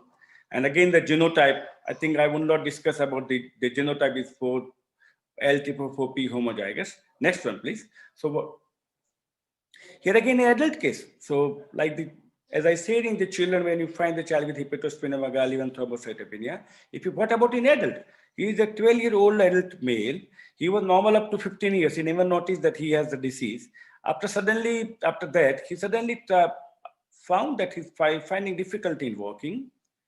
His normal blood screening was done where CBC was low, 9.8, the suggestive of the anemia. His platelet was nearly normal. 1.26 was by the mild thrombocytopenia. His Assay done because he was finding difficulty in walking. That shows that he has avascular necrosis of both the left head of femur. You can see from this slide. And then his sonography was done. That sonography has suggested again that he has the he has a mild splenomegaly and hepatomegaly also. So next slide, please. The follow-up investigations was done, and first, as I say, that we suspected, so we do the chitotriosidase was very high. Then again, beta-glucosidase was done, which was 2.5, that's very low. And the genotype, again, this child was a compound heterozygous. This patient was a compound heterozygous. His L-type4P and R329C. So why perhaps this genotype would explain why he has a late onset or the adult onset of the mutation, because of the genotypic effect of the R329C, which is a milder effect as compared to the L-type4P. Next one, please. As you can see from this slide, that this is the study we published in the Indian Pediatrics. We saw that the chitotriosidase is grossly elevated. So we use as a common biomarkers for the Niemann-Pick and the Gaucher disease. If your chitotriosidase is more than 8,000 to 10,000, then you are sure that you are dealing with the Gaucher disease.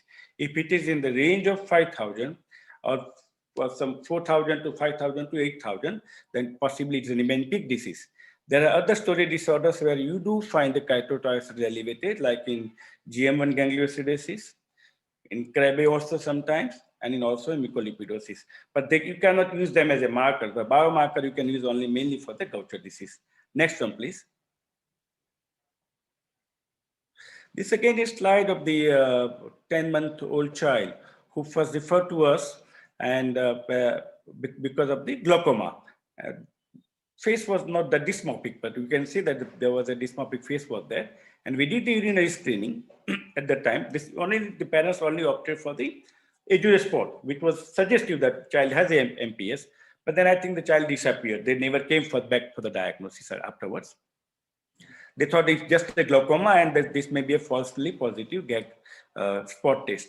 After 3 years, the family comes.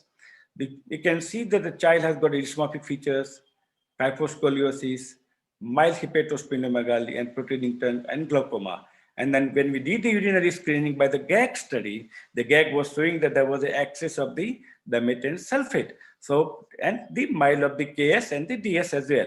So what I mean to say that when you use the urinary GAG quantitative was elevated, but you may find the falsely elevated urinary GAG when you do the only quantitative analysis. So when you do the electrophoresis pattern, you can see a very nice pattern of all the 3 different GAG, the excretion pattern. Next one, please. Next slide, please. Yeah, we can see in this slide. See again, so in that slide, it was like the DS you will never miss. See, if you do the urinary GAG, the quantitation and the qualitative in a correct way. Correct in the way means there are 2 steps involved. You have to make the right urinary corrections in the morning sample. Second point is make sure that the child has not given any water. So if your creatinine level is very low, you are going to find the urinary GAG electrophoresis pattern in a wrong way. So you may miss the diagnosis. That you have to keep in mind. Here again, a child, 3-year-old male, is a restricted movement of shoulders, the elbow, wrist, and knees, and with suspecting that may be a morchio. And we did the study of the GAG study. You find here the GAG, you can see this, the keratin sulfate. So whenever you find the keratin sulfate is the excess in the electrophoresis pattern, usually you don't find in the normal pattern. Then you are suspecting that child has a morchio disease, morchio A or morchio B. We did the beta-gal sulfate sulfatage, which again confirmed this child has got a morchio A disease. So again, this shows that how the GAG is also very important tool in the initial stage of the biochemical screening and then do the further confirmative enzyme studies. Next one, please. Again, this is the slide again, how you miss. See, when you do not see sometimes in the genomic area, we just like in this case, you see the child is born to the 2 children with a similar phenotype. They born to the consanguineous the parents. And the child, very aggressive, dysmorphic features. He had difficulties in hearing also. So several investigations have been carried out. He had a severe hearing loss. So we thought that the child may have some chromosomal disorders. His karyotype was normal. He was suspected with Fragile X, that was normal. Then next one, please. Then the RSCG, and in this case, what we did that the RSCGH was also done, which I have not shown the slide. RSCGH was totally giving some different results, but with the SNP array that has picked up that this particular child, they have particularly the long stage of homozygosity was there. That was including, that gives us the clue that the child is likely to have San Filippo. And when we did the urinary screening, we found that the excess of the DHS. So heparin sulfate you find only in cases with the San Filippo. You do not find excess of heparin sulfate in cases other than that. Like the dimethyl sulfate you find only in cases the MPS 1, 2, 6, or 7. Keratin sulfate you find only in cases with MPS 4. So the heparin sulfate you find only in MPS 1, MPS 3A, 3B, 3C, or 3-4. So then based on that, again, further, you can do the diagnosis. You can do the confirmatory enzyme studies. As in this case, then the child was diagnosed here as having a San Filippo type B. His enzyme study of the beta-glucosaminidase was undetectable. Next one, please. Here in this case, so what the message for the particularly the previous two cases. So you do the chitotriosis when the child with the hepatosplenomegaly, organomegaly, thrombocytopenia, and anemia, at least 30 to 40% may have underlying cause of the storage disorders, and you do the chitotriosidase, you find elevated, you are going to identify the disease. Like same with MPS, there are 8 different types of the MPS is there. You do the urinary gag. Urinary gag is a very, very specific. Not unlike the chitotriosidase urinary gag, you don't get, if you do a proper investigations, you are not going to miss the diagnosis if you do the gag study properly.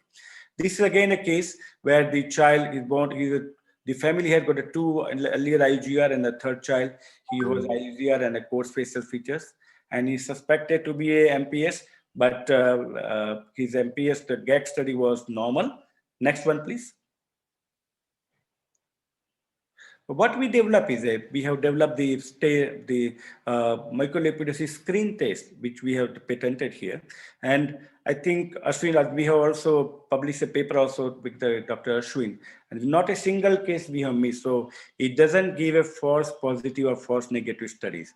So whole idea is that because in the microlipidosis, there is excess of the sulfide that comes in the extracellular matrix in the plasma. So when you use screen the plasma with a specific the chemicals, if you find this dark brown color, it is definitely ICL disease. And this is what we do for the ICL screening. And then once you find the screening test, you do the enzyme studies in the plasma. If you find this enzyme studies elevated again, that comes from the diagnosis of the ICL disease. In this particular case, we did the molecular study also, and that also gave the confirmatory diagnosis. So I think some 23 or 24 cases we contributed to the recently published paper by Dr. Ashwin. And I think all the cases we picked up by the ICL screening only. And we routinely use, so in our lab, we routinely use all the 3 screening markers, like the chitotriosidase, urinary gag, and the ICL screening. And usually at least about 22 storage disorders we are able to pick up by the screening methods. Next one, please. This is the adult onset also. Recently, I think we identified one case with I think this is the first case I have seen in my 15 years of these studies. The 26-year-old male, he has a clinical indication of his hip dysplasia, short spine, short stature with anterior beaking, middling gait, skeletal dysplasia, and there were no diagnoses were done. So we were suspecting skeletal dysplasia. So maybe he has could not judge what exactly it is. Next one, please. So in this case, when we did the ICL studies, the MPS screen was negative because thought maybe Morquio, his urinary gag is normal, his EPP, means electrophoresis, is normal, MPS is ruled out. We did the ICL screen, which is positive, and then we did the further enzyme study. That gave us the confirmatory diagnosis that this case is the definite case of the adult onset ICL disease. This case is referred to us from Pune. Next one, please. What the take-home message from this slide is that the ICL screen is 100% sensitive and specific for the screening of ICL disease, for lipoprotein-lipidosis type 2 and type 3. Next one, please. So even in the case with the progressive myoclonic ataxia with cherry spot, he is a 60-year-old male, no family history of genetic disorders, first epilepsy at 54 years, his myoclonus tremor ataxia. Next one, please. If you can look at this slide, yes. The oligosaccharides. So this the patient, we picked up that his oligosaccharide is positive, and then we did the sialic acid. His sialic acid total NANA was high. He was suspected with a sialidosis, and then we did the confirmative studies by the molecular and found to have a sialic acid storage disorders. So in short, next slide, please. So in short, the plasma chitotriosidase, it is a sensitive biomarker for Gaucher disease, but it is not specific. So only in 85 to 90% cases, you are able to use this as a biomarker. Urinary gag quantitative and electrophoresis means EPP pattern is 100% sensitive and 95% specific for the first line diagnosis of MPS disorders. You have to take care because in cases like GM1 gangliosidosis, in mucolipidosis, you may find urinary gag positive. Even electrophoresis pattern also may be misleading. So one has to be careful in the evaluation of the region. False positive case is seen, as I said earlier. False negative, again, gag can be seen in diluted urine with low creatinine concentration. So that is why when you are doing laboratory, doing the gag study, they have to make sure that the creatinine concentration is in the normal range. ISA screening is 100% sensitive and specific biomarker for microlipidosis. And the thin layer chromatography can be used as a screening for the oligosaccharide disorders like cerealic acid storage, fucosidosis, and monocytosis storage disorders. Next one, please. I think that's what I think that. Okay, so I think I would like to tell the Dr. Ashwin and the doctor from from Centrogen. We have recently developed now the MIP. I think we are developing the MIP-based assay. It's a small molecular inversion probe. So we have developed for the 23 common LSDs, the storage disorders, and this is very cost effective. So you can do this diagnosis of the 23 LSDs, the storage disorders, just in one go. It is a the assay is based in such a way that you can identify the large and the small deletions in the gene. So that requires your requirement to do the MLP assay is now not needed, especially in cases like in the MPS 2 or MPS 1, where you do find the deletion is almost about 10% cases, 10 to 12% cases.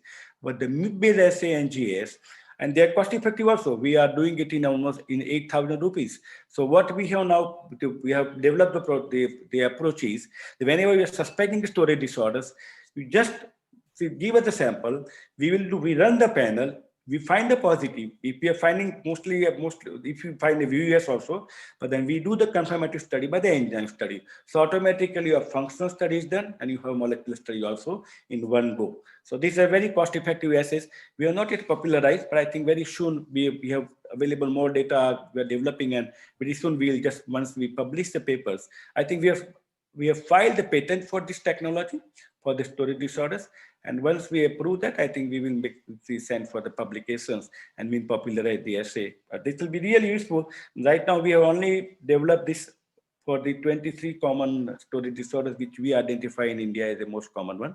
So we missed that, but again, the clinical exome or the whole exome study, some people may argue that if you don't fall in the 23, then what to do? So that is the right thing. So we are looking at how to answer that question. But at the moment, we can say that the MIP-based assay we found to be very useful and very economical and cost-effective for the country like India. Next one, please. Yeah, thank you very much. I think that's fine. That's my last slide, that we always use the passion for science, the commitment for the better world. So we should not approach the temple of science with the soul of money changer. That's I always remember Dr. Kalam when we had a talk with him during our meeting in 2014 for ISHG. Thank you very much. Thank you very much, everyone. Is there any questions? Thank you so much, sir. We really respect your vision and all your passion towards science, and it really gives us great pleasure to listen to your talk. So there are some questions, but I think in the interest of time, we will take them at the end because we're already 1 hour late. Can you take one, because then I have to go for the. Because so you have to go. Okay, fine, sir. All right. Okay. Okay, sir. So one of the questions was that in eye cell disease, you have described neonates as we commonly see in adults. So what do you have to say about the genotype-phenotype correlation in them? We could not find the genotype-phenotype correlation in the particularly in the microlipidosis. If you looked at the paper published by Dr. Ashwin and I was co-author, there was no much genotype-phenotype correlation. But I will say one word, that this is screening test what we developed is we have not found any false negative or false positive so far. Yes, yes. That is brilliant, sir. So, and are these tests, especially the 100% sensitivity, the ICEL test, applicable to the prenatal also? No, it is not applicable to prenatal. It is not applicable to prenatal. No. Okay. So are there any other questions by any speakers or panelists for Jayesh, sir? I think he has to leave as well. I'm sorry, so because I'm in the middle of some courses here in Rishikesh, so I'm sorry for that. Yeah. So, sir, I think there are no more questions. So we would like to thank you for your time and for the brilliant talk. And it's always a pleasure, sir, listening to you. Thank you very much. Thank you, Dr. Thank you, Veronica. Thank you, Saurav. Thank you, all the speakers. Thank you very much. Thank you. So now, Last but not the least, we have Dr. Ravinder Mukher, who's MBBS, MD, and MBA. He's the head of medical affairs, Sanofi India and South Asia. And he has done a lot of work in LSDs, and being a doctor, he has beautifully combined both the areas, and he's a consultant in medicine and then moved to International Source, New Delhi as a medical director. He has published many articles in peer-reviewed journal and presented in many national conferences. One of the most pleasant people around. We welcome you, Dr. Ravinder, for your talk. Thank you, Veronica, for that kind introduction. Okay, so I will now stop sharing my slides and you can continue. Yes. Thank you. All right, thank you once again, Veronica, for that kind introduction, and thank you to Saurabh and the RDIF organizers for giving me this opportunity. If you could give me a few seconds to upload my presentation. Of course, yes. Yeah, I hope my slides are visible. Yes, Dr. Mukher. All right, perfect. Thank you once again. All right, so I know the time is short, and I'll try to keep my talk as small as possible. So I'll be talking about the diagnostic experience on lysosomal storage disorders in India. Being in the role of the head of medical affairs and being in the thick of the key areas of Sanofi Genzyme, which is lysosomal storage disorders, I have some idea of what the diagnosis looks like in LSDs in India, and I'll try to give an overview of that. Now, we all know LSDs, there are about 50 or maybe more than 50 different types of LSDs, but within India, almost all the spectrum of all the LSDs have been seen. However, there is, as you would know, and also as Dr. Valodi highlighted, there's no true epidemiological data on LSDs in India. In fact, there are no rare disease registries, as you would also know. In 2017, there was an attempt by ICMR to start a rare disease registry, but that has not been very informative so far. So all the data that has come in on the diagnosis of LSDs has essentially come from hospital-based tertiary care studies, essentially reflecting that there's a significant underrepresentation and underdiagnosis at a country level. But even with the reports that have come in, we know that the common LSDs which have been reported from these center-based studies include mainly Gaucher, mucopolysaccharidosis, Pompe's, Fabry's disease, and now Niemann-Pick. And of course, some of the rarer LSDs which have been reported, and also which was alluded by Dr. Jayesh Seth in his talk, for example, Tay-Sachs, metachromatic leukodystrophy, Sandoff's disease, and so on. So essentially, the point is that we do not know the prevalence and incidence of these diseases in India, but we estimate that and this is the global prevalence rate that we apply, that it could be anywhere from 1 to 2 per 100,000 population, which essentially means that if you extrapolate to the Indian population, which is 1.3 billion, there would be a significant pool of LSD patients in India. However, as I said, most of these patients remain undiagnosed or die without a proper diagnosis. And so a little word about the journey to diagnosis. It is essentially a diagnostic odyssey or a diagnostic crusade for all these patients, because given the fact that LSDs are complex and chronic and debilitating conditions, and plus the infrastructure that is available in India, there's almost a 7 to 8 years of delay for a patient to get a correct diagnosis. And it could be more for some of the rarer diseases. And I was reading one of the reports which said there are at least 3 to 4 or maybe even more misdiagnoses before the actually correct diagnosis is made. And in fact, the patients and the families meet as much as 17 doctors, including the primary physician specialists and even the super specialists before they get a complete diagnosis. So it just tells you how long the delay could be in getting a proper diagnosis. And all this leads to not just the physical, but also mental and social and also the financial suffering to the patients as well as the families. So what does it tell us? That we need to really look at the diagnostic part carefully and try to streamline the diagnosis in these patients. But before we do that, we need to really understand and look at the key reasons and the challenges for the low rates and the delay in that diagnosis. And Dr. Valodi alluded to this in his 5 A's, and I completely agree with him. Lack of disease awareness among the HCPs and the lack of limited and the diagnostic facilities and genetic screening programs in India, coupled with the high cost of these tests, essentially is the main reason for low rates of diagnosis. And of course, this is compounded by the fact that that there's no really priority by the government and the health authorities to look at rare diseases because of the competing priorities. There's really there's no funding for diagnostic initiatives. And then also the cultural influences, I believe Dr. Velodi also alluded to that. Getting a diagnosis is a taboo. That also adds to the low rates of diagnosis. But essentially, if we were to pinpoint one key reason for the low rates of diagnosis, I think it would be the lack of disease awareness among the physicians of India. So with that, I think we identified this need early on, and we thought we need to plug these gaps. And there's really an urgent need for us to increase the awareness amongst the medical community, also increase the awareness among general public and the patients, and then also to top it up with the appropriate training of young doctors to diagnose these patients, and also at the same time improve the diagnostic access and the diagnostic facilities. So with that in mind, we started almost about 15 years or maybe even more back when we started our campaigns on creating rare disease awareness initiatives in India through CMEs and webinars and educational programs, really right across the country. The focus was on increasing awareness amongst the medical community by giving them information on what could be the clinical signs and symptoms of some of these diseases, and how they could, how the patients could be picked up in the clinics, in the outpatients and the inpatient situations.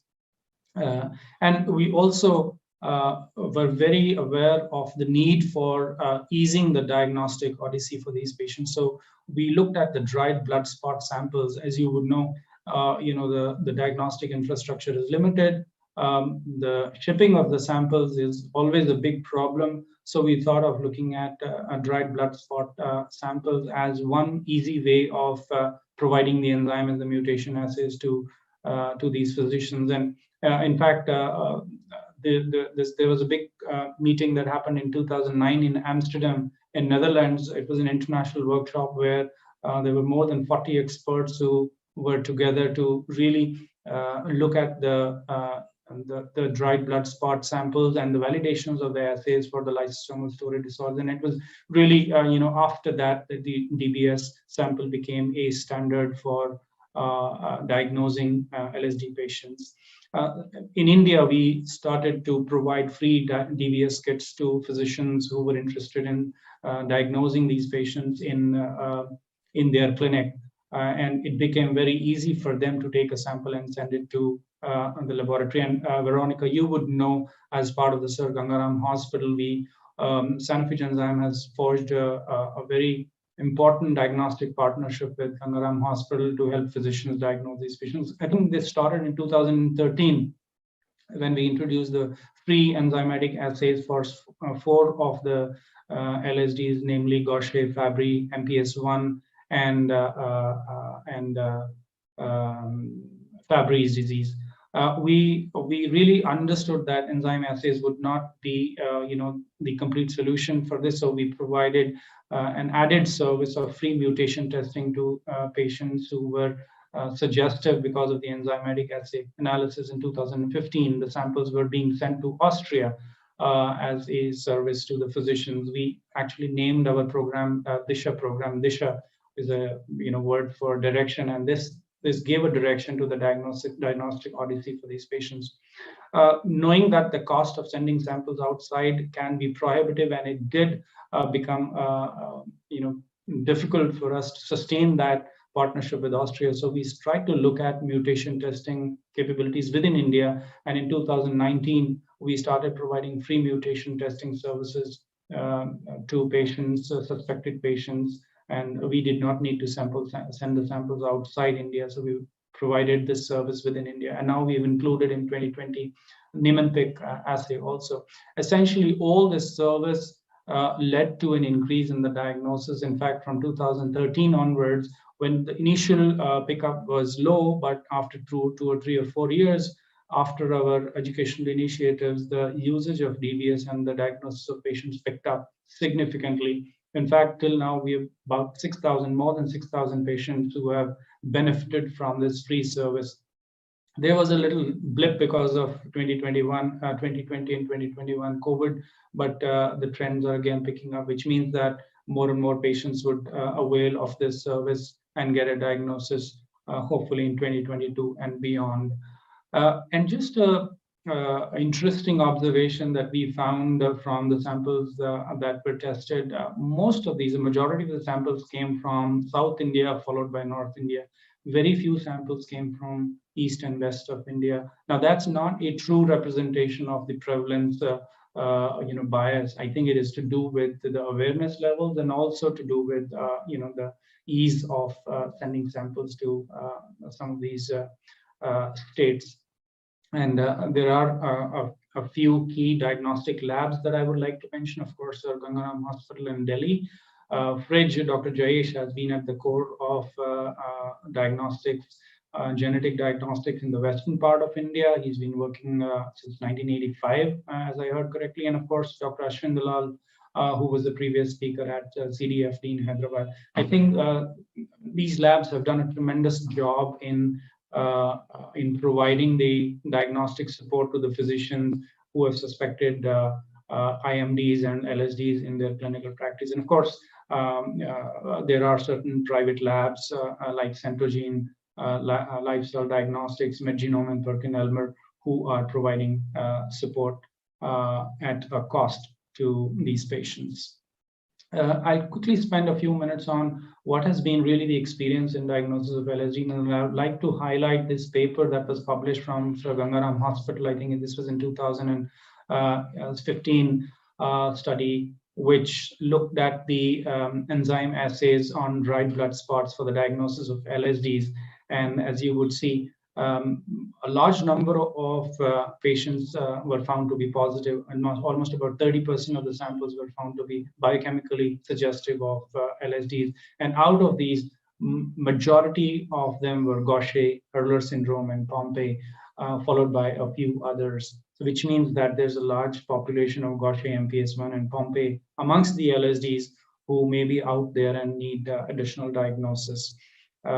This was also a paper which was published from Gangaram Hospital, essentially looking at the mutation and the genotype of the 4 LSDs, namely Pompe, Fabry, Gaucher, and Hurler disease. And again, as you would see, out of the 2,180 samples, suspected patients from these 4 LSDs, about 285 were biochemically positive.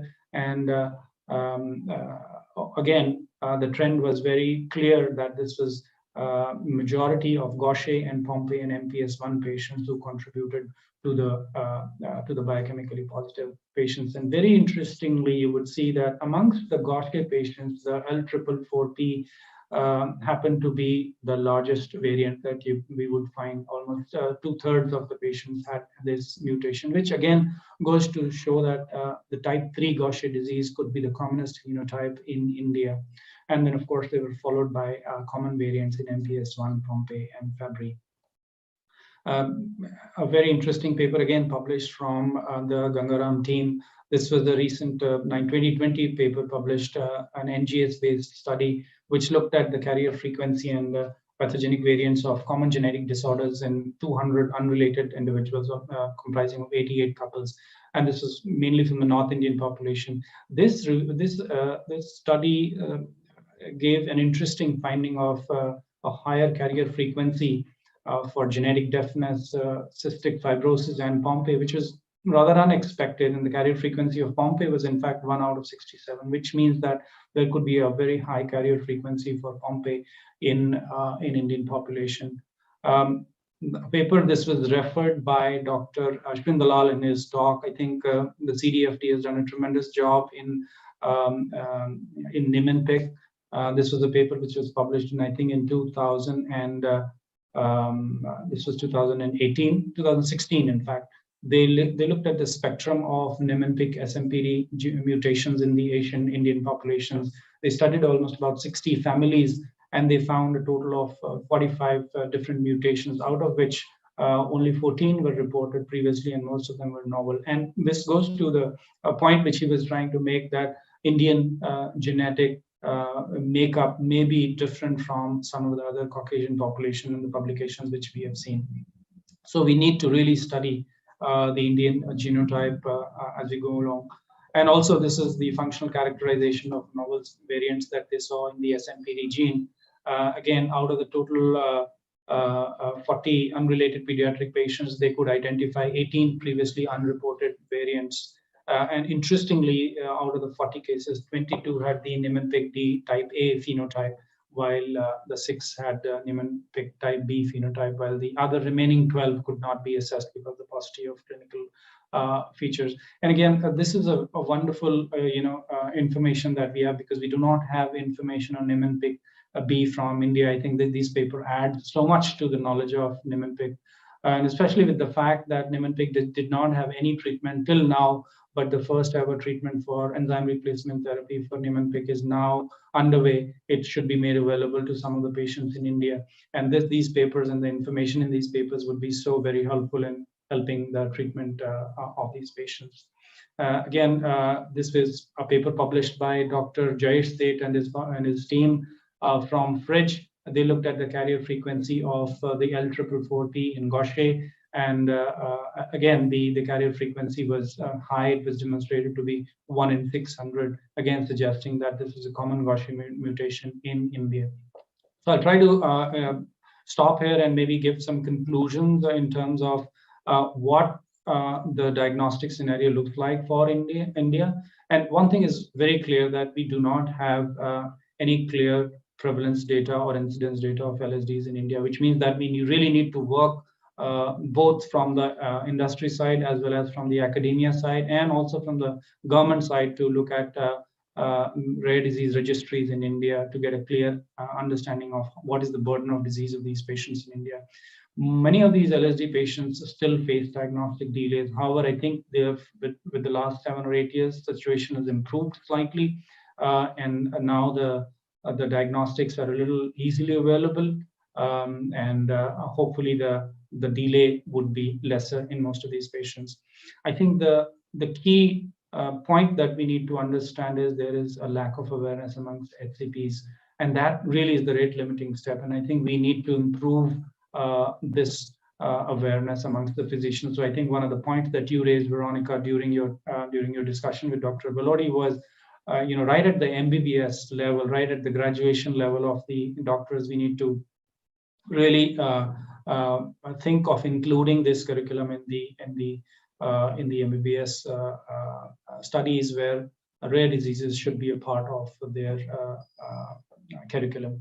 Dbs enzyme assay is available. It's free. Most of the patients who would want can get it for free. The only thing would be to suspect it and send the samples. And I think this is a big boon for patients who are looking for a correct diagnosis. And of course, it cannot be done without a partnership with the industry, with the academia, and also the ministry. So our urge has always been to have a rare disease registry and continue to have more rare disease initiatives like this one to increase the diagnosis and help patients. And I think artificial intelligence and some of the newer digital aids in diagnosis, which also Dr. Belodi mentioned too, could help in furthering the increase in the diagnosis. Some of the countries have already started using machine learning and digital aids in diagnosing some of these patients. But I think with the national policy for treatment for rare diseases, which was announced in 2021, I think we are at a very good stage where we could strengthen our efforts towards ensuring the diagnosis and treatment of patients. And I think there's a bright future for patients in India if we all come together. Thank you. I think I'll stop here. Thank you, Veronica. And thank you, Saurabh. Yeah, thank you, Dr. Mukher. You shared a brilliant information about rare diseases. So now I would like to ask my IT team to play a video. It is related to a diagnostic video.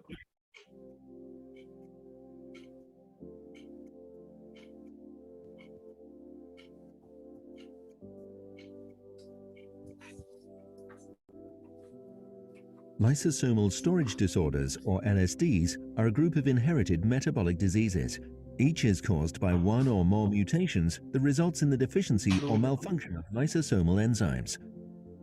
Lysosomes are organelles within cells that contain multiple degradative enzymes, which serve to break down different types of biomolecules. In most LSDs, due to the reduced activity of functional enzyme, the lysosome's ability to break down complex macromolecules is impaired. These large, undigested molecules then accumulate within the cells, eventually leading to cellular and tissue damage. LSDs are progressive and over time may lead to increased disability and premature death. For these conditions, timely diagnosis is important in respect to optimal disease management. To assist with accurate diagnosis, dried blood spot (Dbs) testing is available. Dbs tests are easy to use, inexpensive, and reliable for testing if the following simple guidelines are followed. Firstly, all data fields on the Dbs card must be completed for each patient.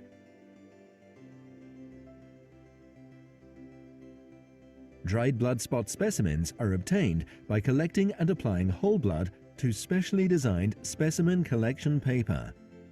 In patients over a year old, whole blood is most commonly collected through a finger prick.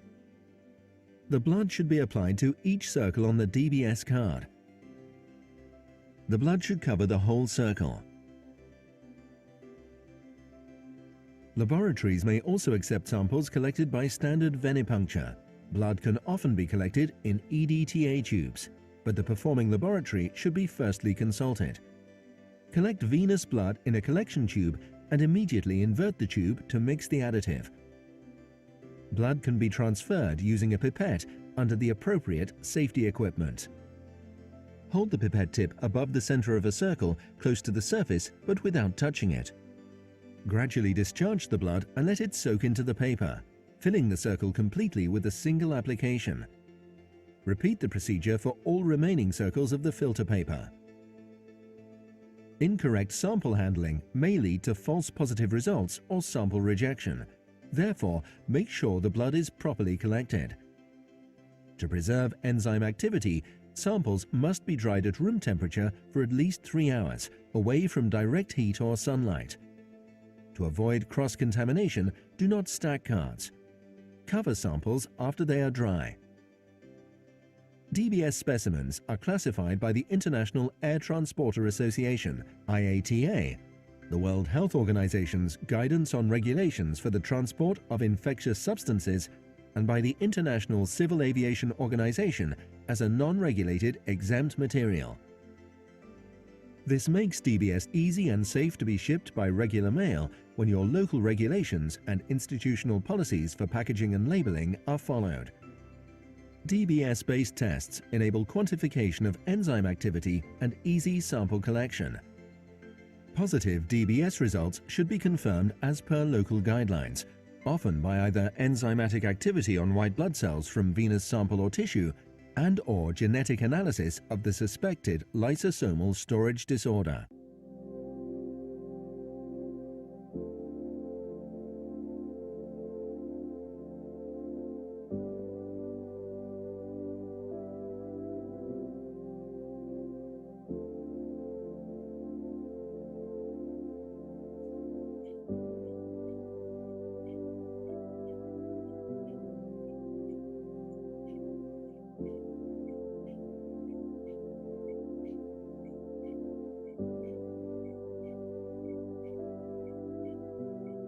Lysosomal storage disorders, or LSDs, are a group of inherited metabolic diseases.